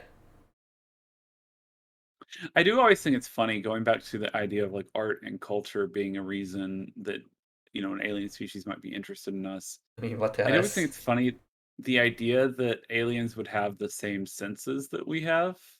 I Because not mean, even every species on Earth has the same senses we have. Like not even every animal. Um, to be fair, yeah, the sample of like animals that we can observe that are intelligent enough to do that is very low. Like maybe chimpanzees, right, parrots, some like pigs, for example, and right. It's dolphins. just it's funny to me that we sent like a golden record out into space and it's like maybe somebody will pick it up, but what if they don't have any sort of auditory sensor or equivalent If they to are that? You intelligent know what I in mean? if they are intelligent enough, then maybe they will find a way to interpret it. Like that's our only hope. Visualize it or something, yeah, but it's just interesting. Um, you know, we But happen to develop very crude light sensors that over time became our eyes that are sort of as humans our primary sort of way of interpreting the world around us. yeah, it's basically Um, just using photons to yeah, make a clear like vision, or not even vision. That's the result of it. Make a good understanding of our surroundings. right. Similarly, like we happen to have sensors that pick up on vibrations that became our ears, senses that pick up on like trace chemicals that became our noses and tongues. Yeah, maybe they see Um, infrared light or something. You can but yeah, never know. even like looking at species on Earth, like yeah, dogs have all the same senses we do, but their primary sense is not vision, it's smell. Like they interpret the world through smell. I don't think we sent any like air fresheners to But the to be aliens. fair, So they would decay way easier than like a golden I record. know, yeah. But you know what I mean? Like even if they have similar sensors to us, some of them may be a lot more crude than ours. Some of them may be a lot more advanced than ours. I mean, To be fair, snakes can taste the air. Birds can see a broader spectrum of light than we can. well, I think There's lots of humanity did examples. invent, like for almost everything, a kind of different sensor to at least interpret it. So I guess even Yeah. if aliens couldn't really see well or hear well, they would have some sort of sensor or like a tool to measure it somehow, like the wavelengths of it. Hmm. So that would be still interpretable to them even if they can't really hear it or see it well. they would be able to record it on their own device and kind of just analyze it. I hope so. Right. But it also seems interesting that, like, if we send them a golden record with, uh, you know, music on it, I guess we sent a lot of things on the golden record, but not just music. But it's To just be, sort of like if they mhm. appreciate Earth's culture or Earth's like artistic creations, they may not appreciate them for the same reasons we do. Mm, Like, I don't know. it's difficult to It's tell the interesting. reason, but again, I don't think they will find the golden record. If anything, they will probably find the radio waves that we emit, like to space. Because Mhm. whenever we broadcast via radio, it kind of goes to space as well, and we don't really like to think about it because it doesn't really matter to us. But we are basically just constantly broadcasting. We have been broadcasting for multiple like decades, I guess, already, and they would, if anything, they would pick up on that. We just hope that the one alien species who picks it up is friendly. And to be fair, going back to Yeah. like cultural exchange, I kind of have hopes that we can somewhat understand each other because you know, just going back to examples on Earth and like the great parrots, there were some words that they could learn and actually use to communicate with us. Like Alex, the most famous African grey parrot, he did have a vocabulary. So Mhm. it's not like we can't communicate with something alien or something that's other species even here on Earth. It's a bit difficult and it takes kind of brain power to do it. Like if they don't have the intelligence for it, then they are kind of limited. I bet humanity is limited on a lot of different fields because of that, and we just don't know it because we don't see any example of like there being a more intelligent species. But it is possible to communicate, I believe so. Yeah, I definitely think that it's something that would not be easy, but is definitely possible. Um, I don't know how to pronounce your name, Matty? I guess just Matthew, Maddie? call him Matthew. Matthew. Hi, Matthew. You bring up a good point. Like, yeah, if they can visualize the music, who's to say they'd understand it or appreciate it as music? I think that they'd, you know, you'd possibly be able to visualize it and see it as something that's been like created in a sense. Like, Like has it some has certain structure. patterns, yeah, It patterns. has structure, it has patterns, and that would, I think, identify it as Hmm. something. I mean, if the fact that it wasn't on a golden record, with writing and drawings on it wasn't enough, that would, I think, identify it as, at least this was made by something. But Like it's artificial. That's but they can yeah, I tell was that. trying to kind of get at the point of like, who's to say they'd care about the art on it because they might not even be able to really understand it. I mean, even if we Um, can't really understand alien messages, yeah, we are still looking for patterns in radio waves, right? Like constantly. right, right. And that's something that's physically like forced. Like the I guess physics kind of forces all different races or alien species to kind of look for waves, like the for example photons and photons are kind of universal everywhere, right? And so are vibrations and sound in a way. So even if they are completely culturally different, they would still kind of have to like comprehend and systemize the vibrations and sounds and waves. Like that's kind of a common stuff to I guess if they have the view of just trying to understand their surroundings and trying to make sense of it, I guess they will come to a similar conclusion about that. Like gravity, Yeah, like photon waves and like radiation and stuff. They might call it different, but they would have something similar to that in their science as well. So that's a good like common point, I guess. Like just universal stuff. right.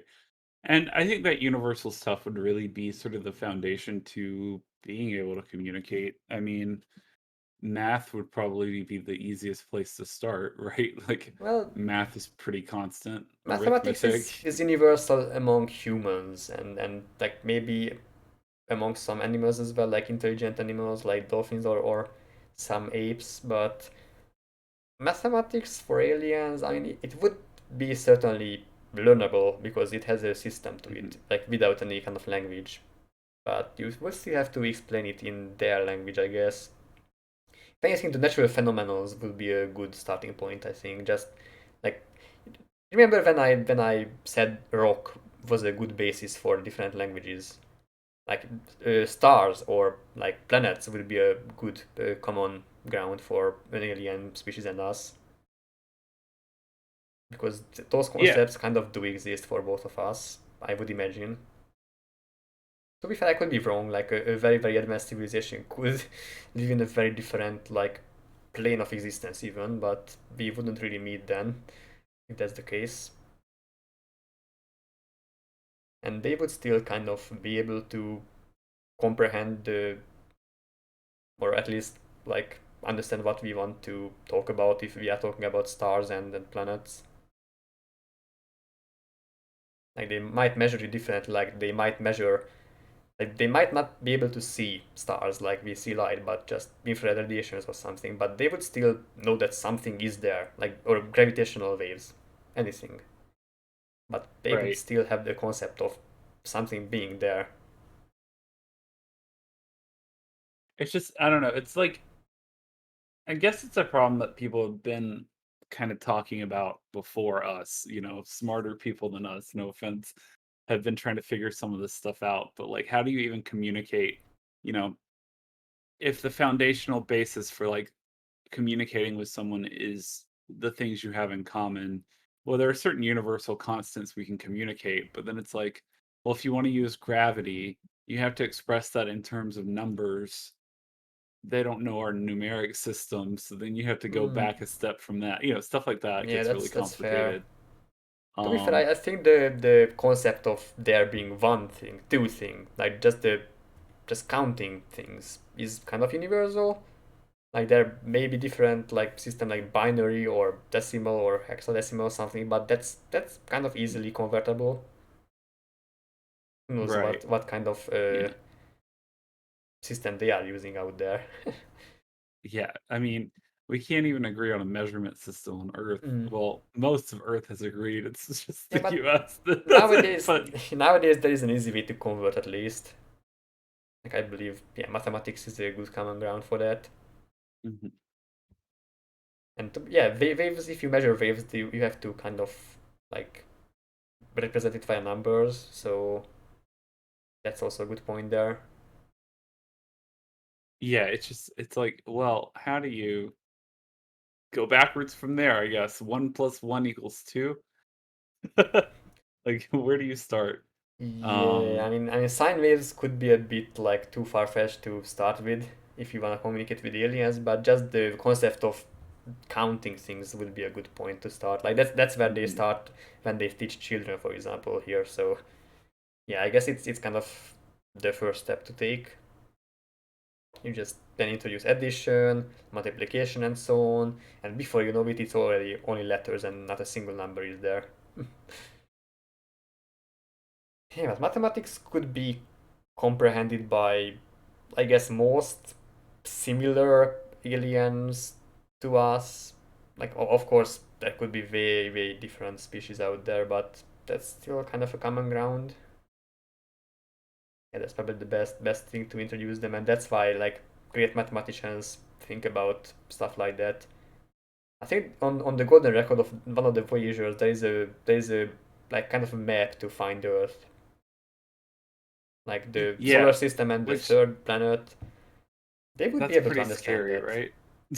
I mean, to be fair, I don't think they would be finding the golden record and we would be doomed because of that. They will probably find the electric like waves emitted by radio messages. Like Right. if you think about it, we are basically a baby screaming in a jungle. And we just constantly keep screaming and have no concept of danger. Like maybe we should shut up because there's a tiger nearby and you would just be eaten if you are too loud. And we have no concept of that. So, Yeah, but I it's mean, kind of that's why scary. it's scary is, who's gonna answer that call once you send it out? I mean, not even Well, we've answer, been sending it but out notice. we've been sending it out long before you or I were ever born, so And it's not like we are doing it intentionally. It's just a byproduct of radio messages, like radio waves, like ultrasound and so on. Actually, I don't think that's kind of travels that far, but yeah, radio. Although to be fair, radio sound does like deteriorate it over distance and time, but it does last for a long time. Like even if it's kind of incomprehensible, at least you know that there is some source of it, and you can mhm. pinpoint it. So that is a scary thing to think about. That we are Yeah, basically, you can sort of triangulate it oh yeah. uh, based off of the signals received over time. If you catch just one signal, you're kind of screwed. You're like, oh well, something came in. I mean, to be But fair, I don't think we should stop broadcasting because it's already out there. Like multiple decades of messages is already out there in the universe. mhm. So why stop now? I guess. Have you seen the film Contact? I don't think I have. Um, okay, it's based off of a book, but it's about like SETI, the Search for Extraterrestrial Intelligence here in the United States, which is a program that broadcasts Mhm. radio waves and has big satellites and just listens to the sky. Yeah, I'm But familiar with that. Yeah. the funny thing is the aliens in that film, it's based off a Carl Sagan book, but the aliens in that film, when they make contact, um, respond with like a clip of Hitler because that's the first thing that we sent out to space, apparently. The Um, first thing that they caught, I guess.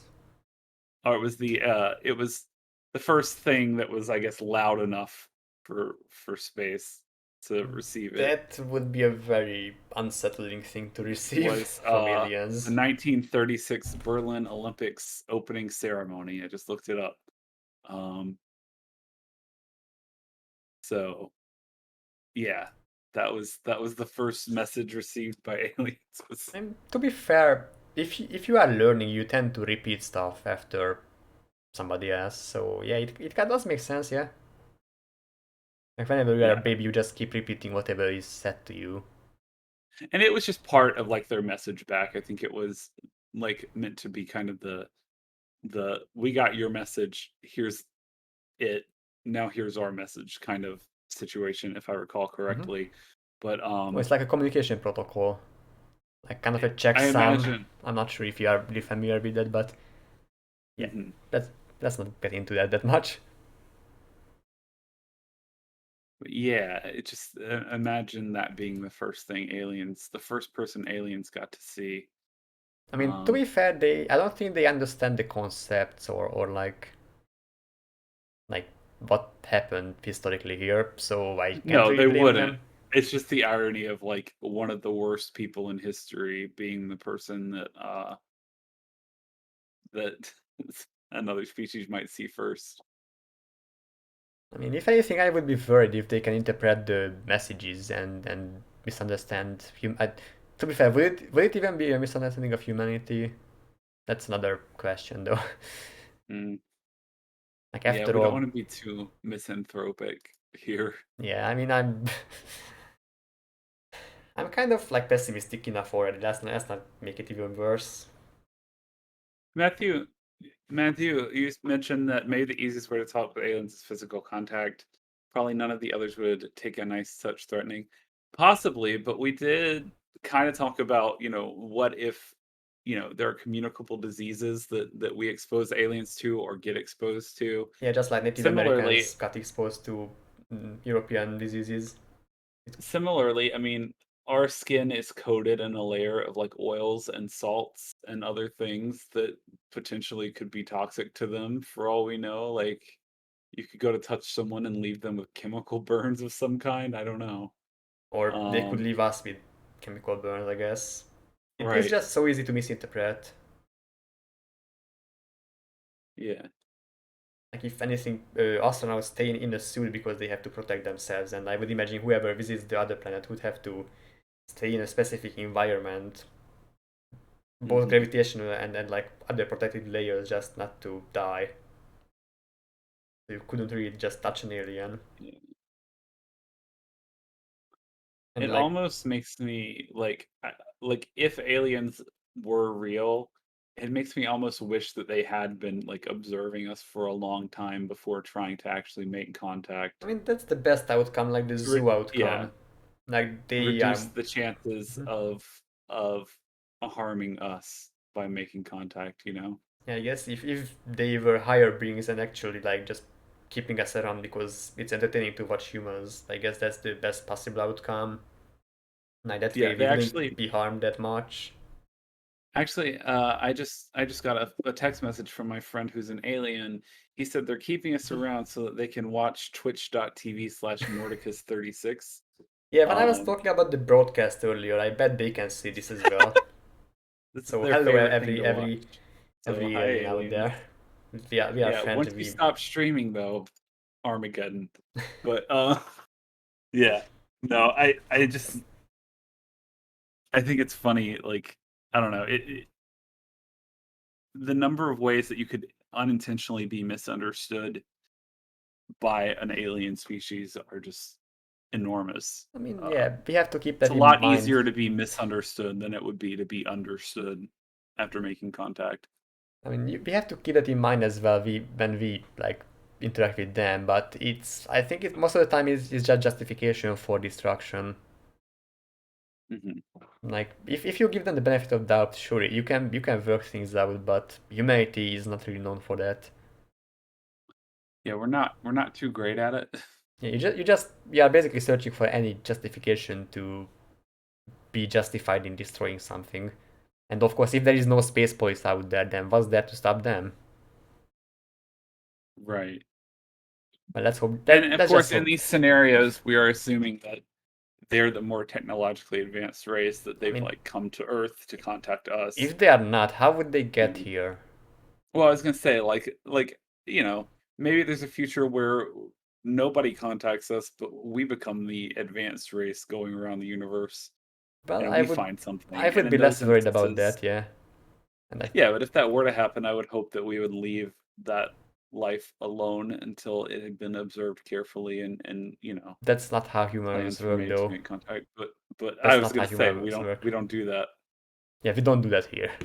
And yeah, didn't we already find like microbes on Mars or something? So technically, or did we? I'm actually not up to date on the state of the art of space exploration right now. So what was exactly on Mars that we found?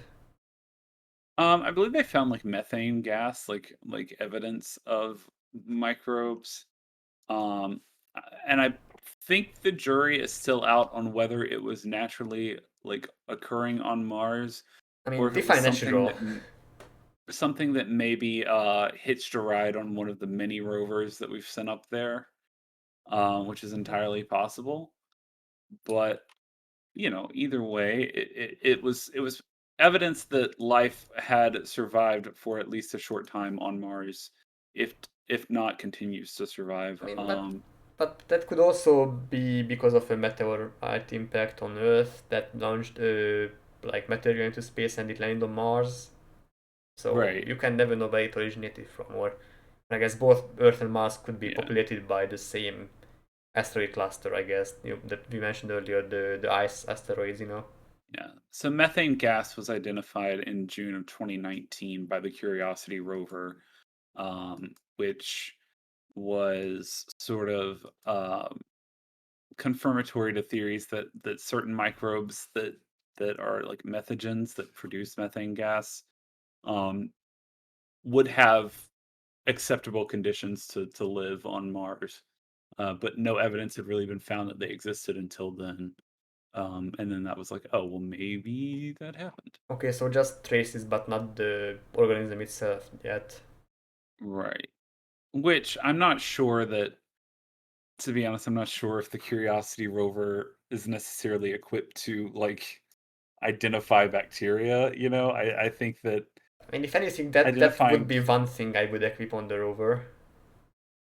well, I just mean like, it can identify, chemical traces of things, and then we can say, oh, that looks like evidence that life was there.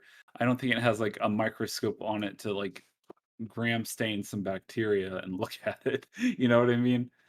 Maybe once we have enough evidence of bacteria on Mars, they send something like that up. I But I mean, think for now, it's more just like, I think we have limited time for that though, because once we land on Mars, we can just plausibly deny it because we have been there without decontamination. So maybe we brought them over. So right. once it happens, you can never go back to like proving it.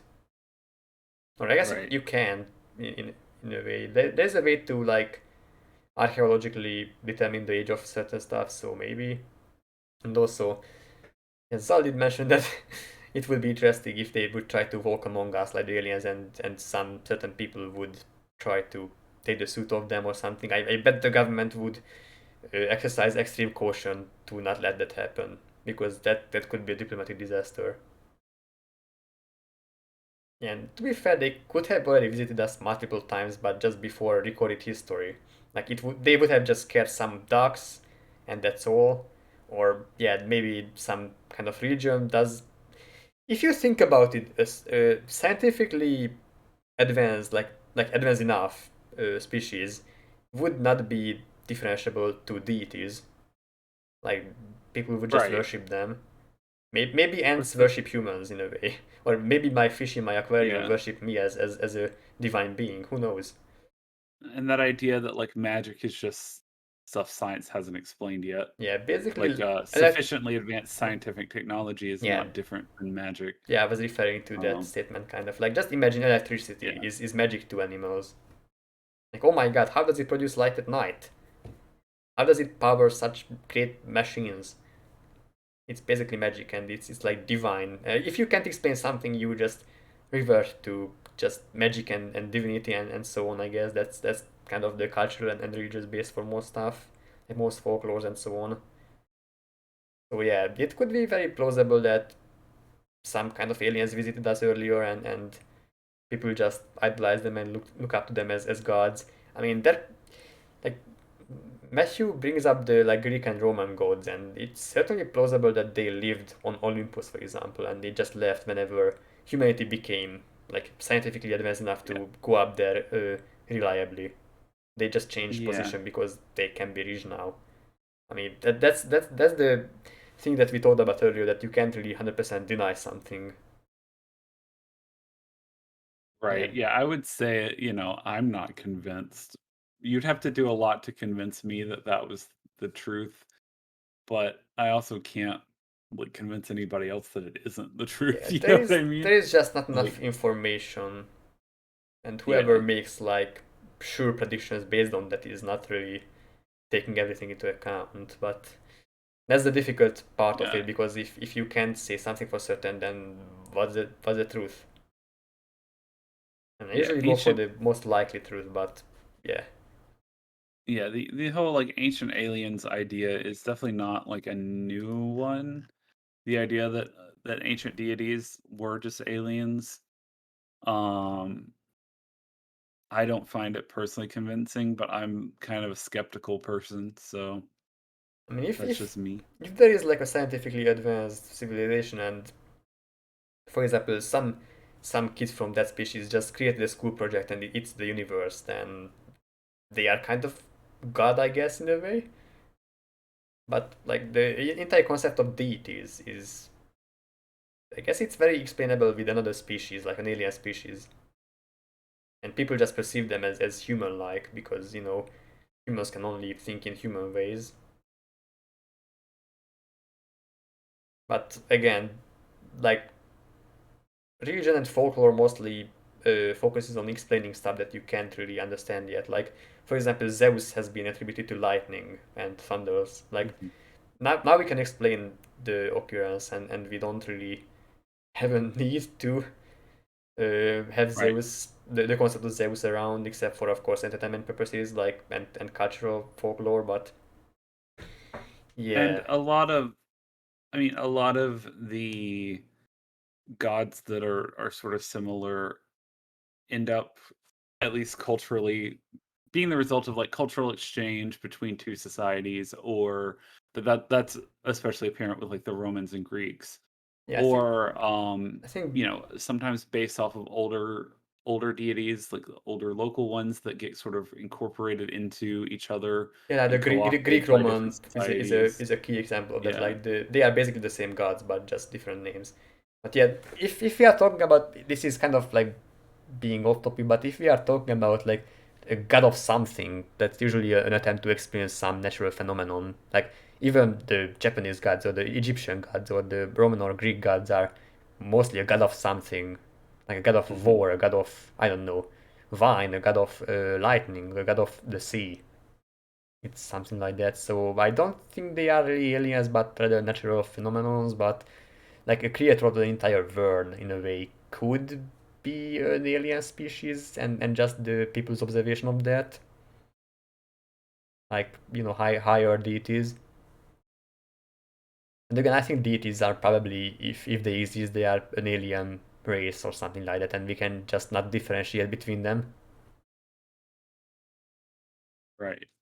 I mean, it's an entertaining idea to think about. Like I get why those ideas are compelling. I don't personally, like I said, I'm a very skeptical person, so I don't personally buy into them. But at the same time, I think it's kind of fun.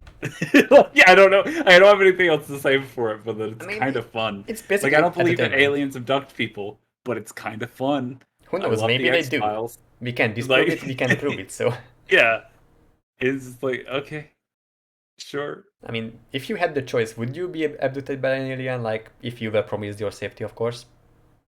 Oh, absolutely. Sign me up. Yeah, I'm gonna same. get probed. No. Um, I don't know. It's just be a cool experience to have. Like, even if nobody believed me, it would still be cool to have that experience. Be like, I yeah, I mean, know that it happened. yeah, even if I was never returned to Earth and just spent the rest of my life in an alien society and spaceship and everything, I would probably go for it because it's a final life chance to like break out of the concept that I know and to learn Mhm. stuff like to explore different worldview and so on. So yeah, Well, I who mean, would say no if to that? if we're going with what Matthew said too, I mean, there are figures in the Bible that were lifted up into heaven and did not die in a traditional sense, like taken up by God or whatever. Yeah, Who's that to could be say? explained by flying saucers and beams. Yeah, I mean, that might be sacrilegious of me to say. I don't know, but Well, uh, was it Elijah who that happened to? And I want to say Enoch, maybe is the hmm, other one. I'm really not that familiar Um, with those kind of stories, so yeah, I don't I think I know can. there were two figures that I know of, but I can't remember their names. But that's what happened to them is that they don't have a death story. They instead are listed as being taken up into heaven. Um, yeah. I'm not sure. Anyway, let's. Yeah. Yeah, The page for Enoch has "Entering Heaven Alive" as as a Wikipedia page related to damn. it, but it's common in a lot of different, religions too. That's just sort of like the, Judeo-Christian version of the story, Or like but becoming half deities, for example, like in Greek mythology or something like that. mhm. And those are fascinating. And see, this is why an alien species would love to see our culture as well. All the different like interpretations and explanations of the world.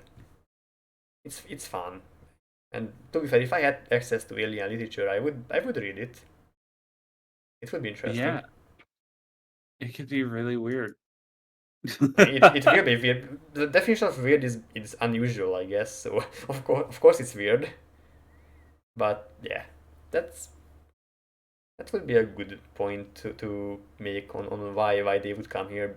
I mean, I really doubt that they would need our resources here. But of course, you can never know what's scarce in space.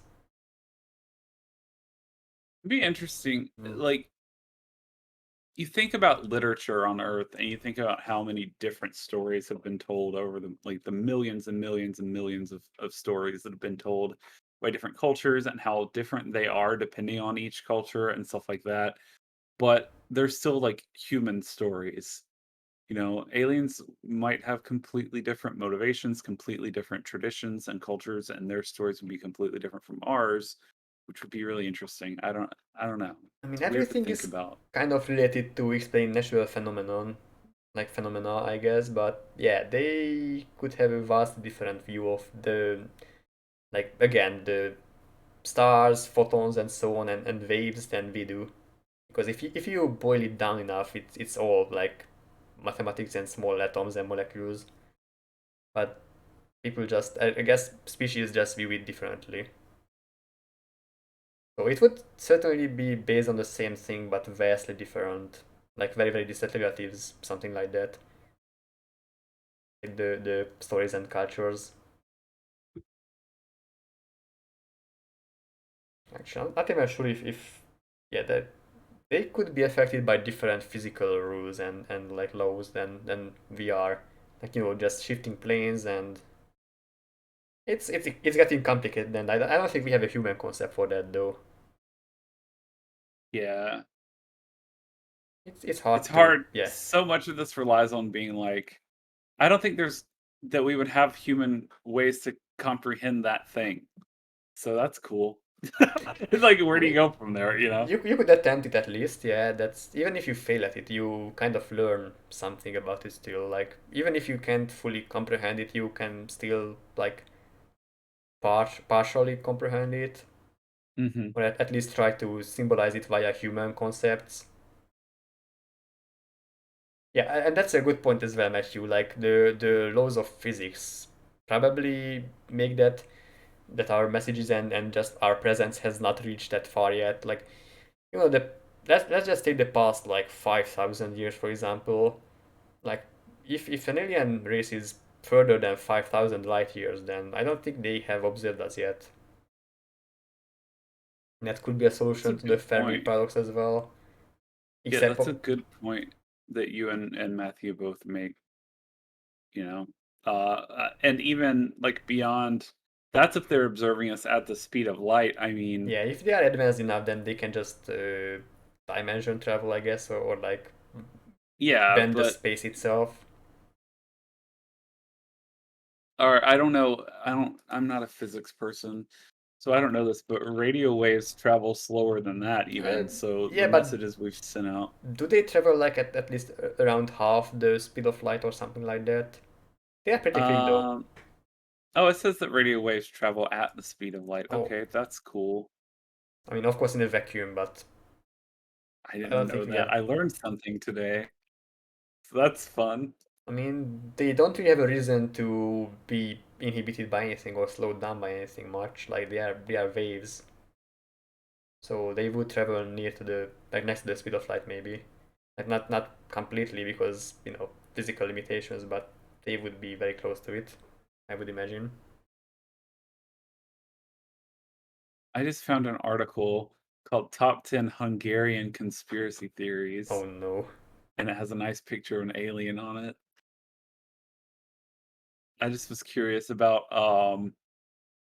you know, there are lots of theories about aliens, and in particular, like I know from the US perspective what a lot of those are and how a lot of them kind of sprung up. But I was curious about Europe and how you and more of your sort of audience, thinks of aliens. So apparently apparently there's some weird people in Hungary. No offense. I mean, I already knew that, but let's not But get into that. I mean, but let's not get there's into the real apparently a, life. a conspiracy theory that a Hungarian man was the first man on Mars. Dr. Sandor Opel. Um, Uh, I don't apparently think I've heard of he that name, but is a associate member of the Hungarian Academy of Sciences, and he claimed that he traveled to Mars in 1970. well, good for Um, him. even if he claimed that, that doesn't mean it's true, I mean, you I know? I can claim whatever I want. If you can't back it up by Right, proof, then it's just conspiracy theory. right. Oh, hey, Nina. Hello. Yeah, we have been talking about Um, good stuff here. Like, hmm. But I don't think that those conspiracy theories are related to folklore. Then, like, that's probably the more interesting part of like the yeah, I was cultural hoping there'd differences. be something like that, like, oh, this ancient thing in Hungary or this ancient story from Hungarian folklore is explained by aliens. That's more interesting to Yeah, we me. don't really have our own Stonehenge, do we? Like Stonehenge has been attributed by to alien Well, activity a lot, and so are the pyramids and so on. But I don't think we have anything like that here. yeah, Stonehenge is cool. I don't know. it's interesting. But yeah, I don't know. I don't know enough about Hungary to know if there are any fun alien I things. mean, I'm embarrassed to say, but neither do I. US United States alien culture is fairly new phenomenon. Like But I mentioned it's also earlier, we talked mainstream in a about way. Like it's popular everywhere, not just the US. right, But yeah. but like it really started in the late 40s and the early 50s in America. Um, and America is not a young country, but because of the genocide of Native Americans, our knowledge of ancient America is not great. So we don't have a ton of knowledge of like anything prior to that time. Well, to be fair, even the technology to record stuff was not really present. Like it was just stories told Yeah, between generations, and not like the. For example, the Library of Alexandria was ancient, but it was a way better way to record stuff. Too bad it burned down. right. But yeah, like It the just I don't think Native Americans had a way to record things like the European empires or even the Chinese empires, like paper and I mean, stuff some like of that. the large civilizations did, Yeah, maybe like the the Mayans mid yeah the and the Middle Mayan. American. The Hey, Yeah. the Mayan calendar is a big alien conspiracy Oh theory yeah, yeah. thing. That one gets brought up a lot. Yeah, the Um, Incas as well were an advanced civilization in a way. Like I actually yeah, this is getting off topic again from aliens a bit, but I did watch a video recently that if the Spanish conquistadors didn't defeat the Mayans there, then they would have advanced fast enough to actually resist the Spanish invasion next time. mhm, yeah. They were like an incredibly advanced society. They just didn't have gunpowder. Like, you know what I Or mean? antibodies. Yeah, that's the unfortunate truth of it. But And would humanity in its entirety be adaptive enough to an alien invasion, for example, if we are at the topic of aliens, of course, like similar to the Mayan invasion? Would we be able to have a space race with, but not a space race, but a I space weapon think race with aliens? I think a lot of that honestly depends on the nature of the invasion. If they want to wipe us out, I think that's If yeah, easy.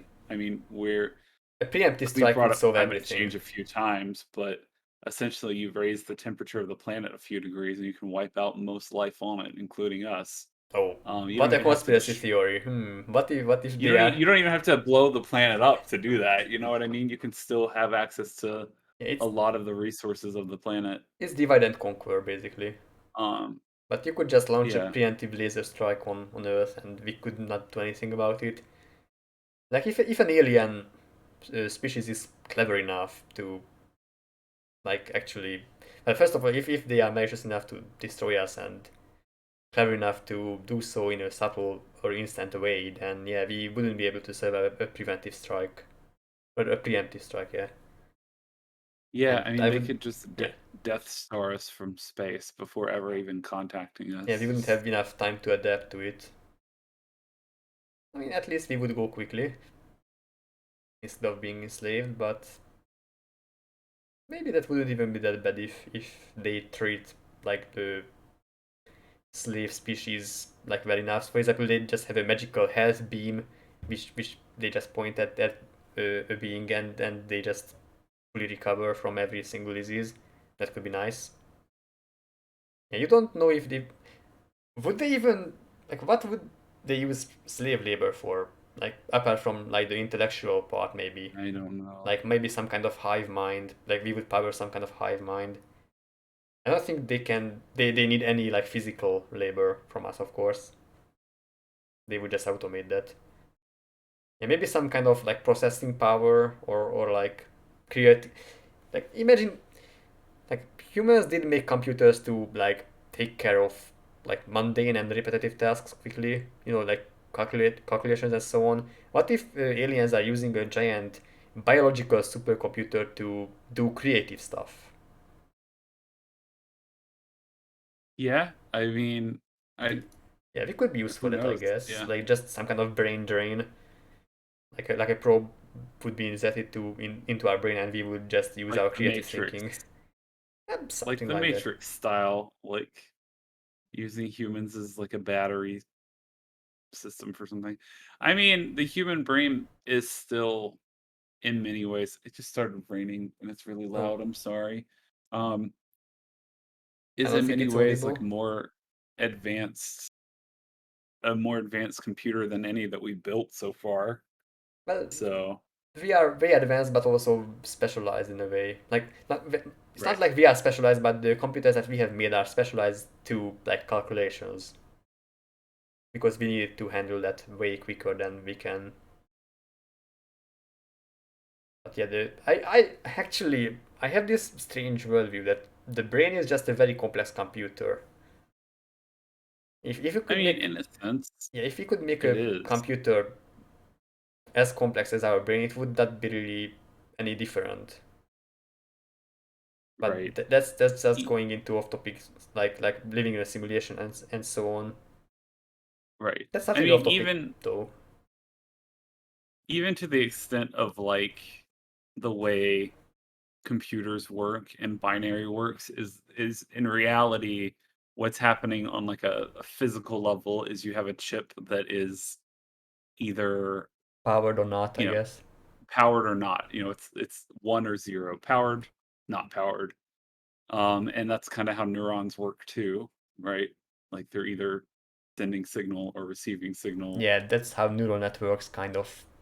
I guess Yeah, so it's that's kind where of we a got the idea from, in a way. yeah, so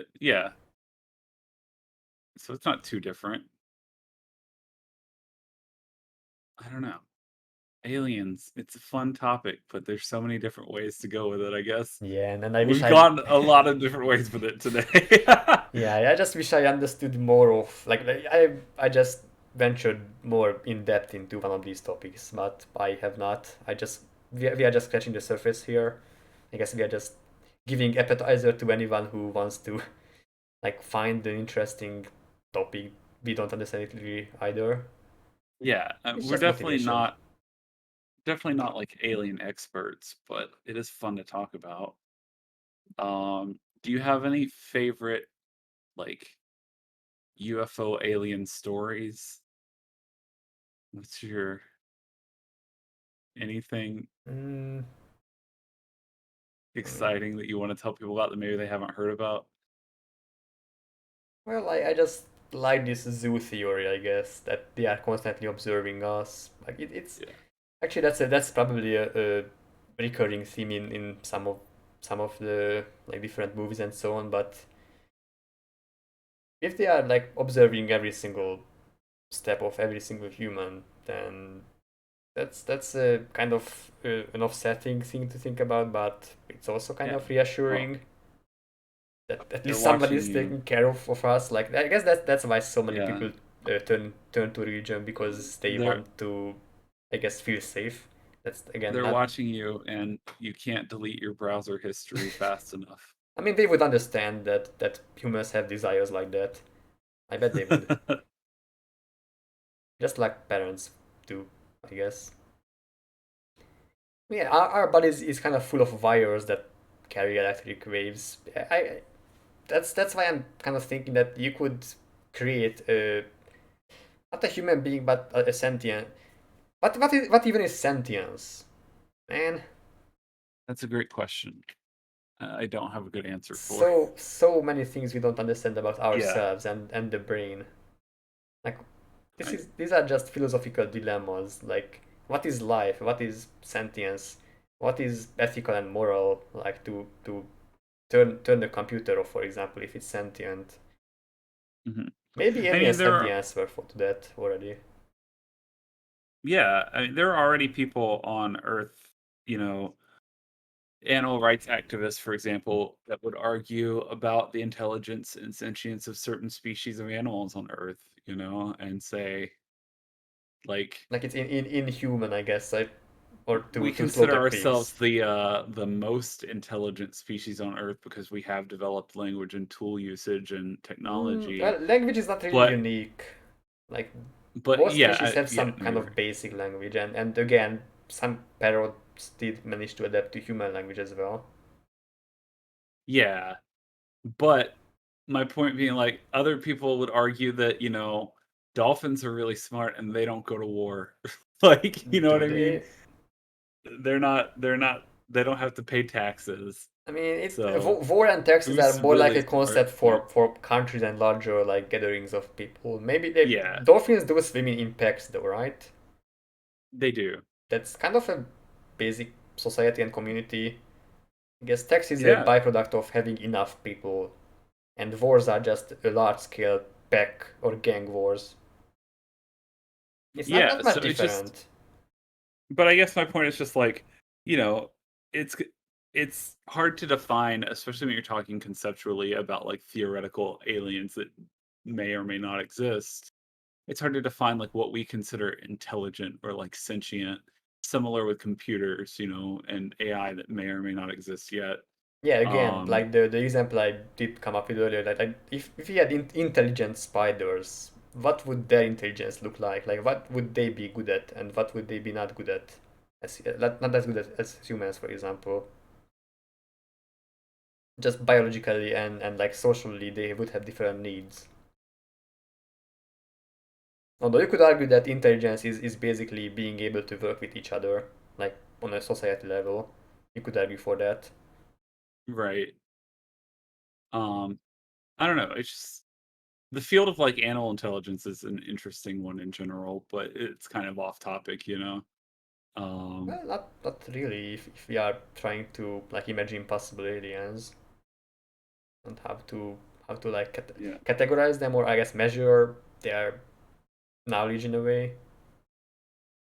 And AI stuff's interesting too, and yeah, I mean, who's to say, like, interstellar travel for living beings may not be possible, but if you as a society have developed an AI, you may be able to send that, you know, that is a very bad in a idea, way. but let's do it anyway. Yeah, but I mean, like, we sent a golden record on the Voyager. That's not You could really send an a AI computer though. program. I know, but I'm saying you could send a computer program on a satellite, a sentient satellite moving through space, as opposed to, a ship full of living people that you have to worry about, I mean, it's keeping very alive. likely that it's going to be that way. Like, if you are talking about, for example, the Mars rovers, if you were to like remote control it, every single command would have like a latency of 40 minutes. For those of us who play video games, we know how bad latency is, even if it's a second only. Not talking about 14 minutes, geez. Like, I bet the next generation Mars rovers would have like an AI in them, which would respond to like outside threats and impulses faster than humans could possibly, like from Earth or Mhm. from like a spaceship somewhere. That could be a way to like utilize AI in space exploration. Although I'm just afraid if there is no like supervision or no immediate supervision, then AI could possibly go haywire or just misinterpret some commands and do destructive stuff, as Yeah. like the very common I mean, catastrophe of AI just destroying the entire planet for the paper clips example. I don't know if you are familiar with that, right? yes, I think so. Yeah, so we will have to be very careful, and alien species, I hope they are very careful with their AI as well. Yeah, I was gonna say, like, fortunately, this is not a problem that we have on Earth Well, yet, not yet. because We are but going to it get could be there. a problem for alien species, who knows? If we don't die to climate change, it will They be a could have problem for us. sent out their, like, HAL 9000 species. And just Like, some nanobots that kill everything and just mine the entire planet. Why not? could happen. And It could what difference will it happen. make if there are some living small little apes in their concrete buildings? Why Yeah. would they care? I mean, We they might are be AI after all. super crude and super underdeveloped to them to the point that they're like, "So what?" Yeah, this is why You I'm know? kind of hoping for the zoo like outcome where we are kind of a Yeah, protected being just for like the entertainment same, of AI. Not AI, the aliens. same. That would be the best outcome. Or I I guess I don't really like the explanation for the Fermi paradox where we are the first sentient beings. I don't trust I don't humans to correctly handle this. I don't think to me, like, mathematically, the universe is billions of years old, the Earth is only millions of years old, and humans have only been alive for a short part of that. Yeah, there has to be a Um, more advanced civilization to somewhere. me, it feels like there's probably more advanced civilizations elsewhere. The thing is that, like, probability wise, because the universe is so big, the existence of another intelligent species somewhere is almost certain, right? Well, except if But there is a great filter ahead of us, which is scary in its right, own way. right, right, right. But like just simple probability, like yeah, it's almost certain. It's very low probability for any particular like planet or star system, right? So wherever they are, they could be really far away and just never be able to contact us. But That's yeah, also a if they are possibility. not advanced enough, then yeah. Or if they don't have the drive, for example, if you can just harness your own star and you find a red dwarf, you just build around it and chill for trillions of years. Why not? Yeah. Although to be fair, you have to defend yourself against like external threats, of course. This is basically the same thing as I was talking about earlier. You know, the peaceful world thingy where we would invade that peaceful world because they don't expect it. I guess you can't really afford Mhm. it. If you are an alien civilization, you can't really just afford to just Dyson sphere your own red dwarf and just don't like not care about the outside world. You have to keep innovating because it's technically an arms race between you and the unknown other alien species. It's just how Right. the world works usually for humans at least. Yeah. Like you can't just afford to not do anything, unfortunately. I wish we could, but like eventually there will be some alien species who wants to be the dominant one and wants to eliminate everyone else. And if you are just chilling around your star, you won't be prepared for that. Right. There's sort of a Cold War like arms race going on with these hypothetical other species out in the universe. Technically, we are at a Um, Cold War kind of relation with the unknown possible alien species, and right, we are just not motivated enough because we don't perceive the threat. right. Like we would want to be sufficiently advanced that we both are recognized by an alien species as such, but also that we would be capable of defending Yeah, ourselves some sort of mutually at assured least as a destruction. deterrent. You know what I mean? Like even if it's not like It's like actually gonna nukes. go to war, It's like but it basically would be nice nukes. to have the deterrent. Like Yeah. an MAD, like a mutually assured destruction kind of thing, which actually does help in a way to not have gigantic large scale wars. So that would be a nice thing to have, but I doubt the other species would wait for us long enough to develop that kind of technology. Yeah. I don't know. And maybe they look at us and they see I don't know if you've heard, like, stories of uncontacted tribes in, like, the Oh yeah, Amazon yeah. and places where, people have thought about contacting them, and then they just, like, throw spears and stuff at the helicopters flying by, and it's like, "Maybe we're alone." Maybe that's how they look at us. They're like, "Wow, look at those violent naked apes down there." I mean, we Like just don't really have a reason to kill that like tribe directly, but you know the if we keep cutting down and chopping down trees in the Amazon, we would eventually have to destroy their habitat as well. So it's not like the right, aliens would be malicious to us if we are going with that example, but rather just it will be a byproduct of their like need to get the right, resources. right. So we kind of have to be technologically advanced enough to be respected.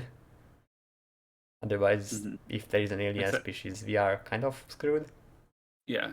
Even if it's just technologically advanced enough that it's a deterrent, like I said, like, having nukes prevents someone else from nuking you because they know that they're just gonna get the same thing right back, If you have to choose so to between two speak. planets and one is not inhabited and one is the home planet of humans, then you would mind the other planet then. Yeah, that's what we would hope, but It's so easy yeah. for it to go wrong for us, and it's just unpredictable. But hey, that's what the entire alien topic is. We don't have much knowledge and we are just theorizing. But it's such a fun, like, thought experiment kinda topic, you know? It sure does Like, teach us about the shortcomings of humans, I guess. It does help to put it into an outside perspective, I feel for like. sure. Yeah. Like we I just think it makes it realized, very apparent both the limitations of sort of our understanding of the world and the universe based off of our perspective, but also, our bad habits and shortcomings as a species. it's Like just we unfortunate. can't get along, so how do we expect to get along with aliens? That kind of thing. Well, maybe we can work on that in the meantime. Yeah. Well, this has been one exhaustive topic and discussion. I don't know. Like, do you still It's have any topics to that you wanted to um bring up, or not really. Um, I this has been fun. I enjoyed talking about it. Yeah. I think there's a lot of like rabbit holes you could go down, if absolutely? anybody's still interested in this topic and stuff. Really interesting to read about like alien conspiracy theories that people do have. Those are fun to read. I don't believe them, but they're fun. I mean, it's And just a fragment of imagination of a human mind. It's fascinating in a yeah, way, but it's less nice when they actually take it seriously. right, which unfortunately a lot of people do. But also like uh fun to read about alien encounter stories, like people who believe they've been abducted or saw an alien. Um, those are always fun to listen to, like learn about. I don't know. I don't know if that's a thing in Hungary really, Hmm, but I in don't America think it has much there's some culture interesting here. ones. Of course, you get the occasional drunkard who claims that, but I don't think it Right. has that much of a culture here. Yeah, who knows what happened to those people? I mean, we can't even Yeah. explain the Bermuda Triangle. How can a triangle? How can we explain what happened to a certain person? Like, Right. it's just so much information we don't have and don't understand yet. Unfortunate, but we have to work towards that as a species. Hopefully, we'll Yeah. get there eventually. Hopefully. And in the meantime, hopefully we don't run into our own great filter. Well, I can only hope so, because Yeah. we sure are powerless right now. I feel like. Oh It well. definitely feels that way. Anyway, I guess this was the discussion about aliens. We sure did uh, observe it from a lot of different perspectives. We explored a bunch of different topics for it. Thank you again for your time, and thank you for sharing your thoughts and Oh, also thank you sharing some for of having the. me. This was fun. Hmm? I should come back and talk about something not crazy next time. This wasn't really crazy. I mean, if anything, this I was. I was the one who was like, let's talk about aliens. So Hey, that's good. That's the perfect topic, actually.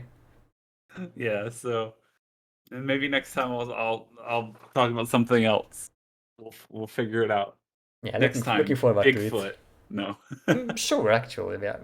I don't think I Yeah, don't I think don't we think I can. could talk about Bigfoot for 2 Yeah, hours. that's So, like a smaller topic, yeah. and I'm really not like we could just generalize and talk about folklore, but I'm really not uh, as knowledgeable as like with science and aliens in a way. Yeah. Yeah, this was a good suggestion actually that we should be talking about aliens. That's nice. I'm happy Yeah. with it. Well, thank you for having me. Thank Yeah. you, chat, for tuning in and for talking. All right, I'm so Zach. yeah, this has been Zach. I've been on. I guess it's mirrored, so this way. This has been Zach. I have been Nauticus, and thank you guys for listening. I will upload to YouTube as well later, like Oh, 24 hours nice. from now because of course Twitch has an exclusivity thingy. But yeah, I guess if somebody did miss this podcast, they can rewatch it on Twitch or YouTube. Like, I will be highlighting it as well. Thank you guys The for your aliens time. will be watching. Yeah, So, well, I hope so. I mean, if they were malicious, they would have already destroyed us. So yeah. yeah, There, well, there's the aliens are subbed to I wish, twitch.tv/Nordicus36, I wish. and you should be too. Have you heard about Twitch Prime? No, that's not good there. Anyway, see you guys next week. I'm not quite sure what the topic or who the guest will be for it, but I will figure something out. Until then, well, thank you again for your time, and bye bye. See you guys later. Bye, folks.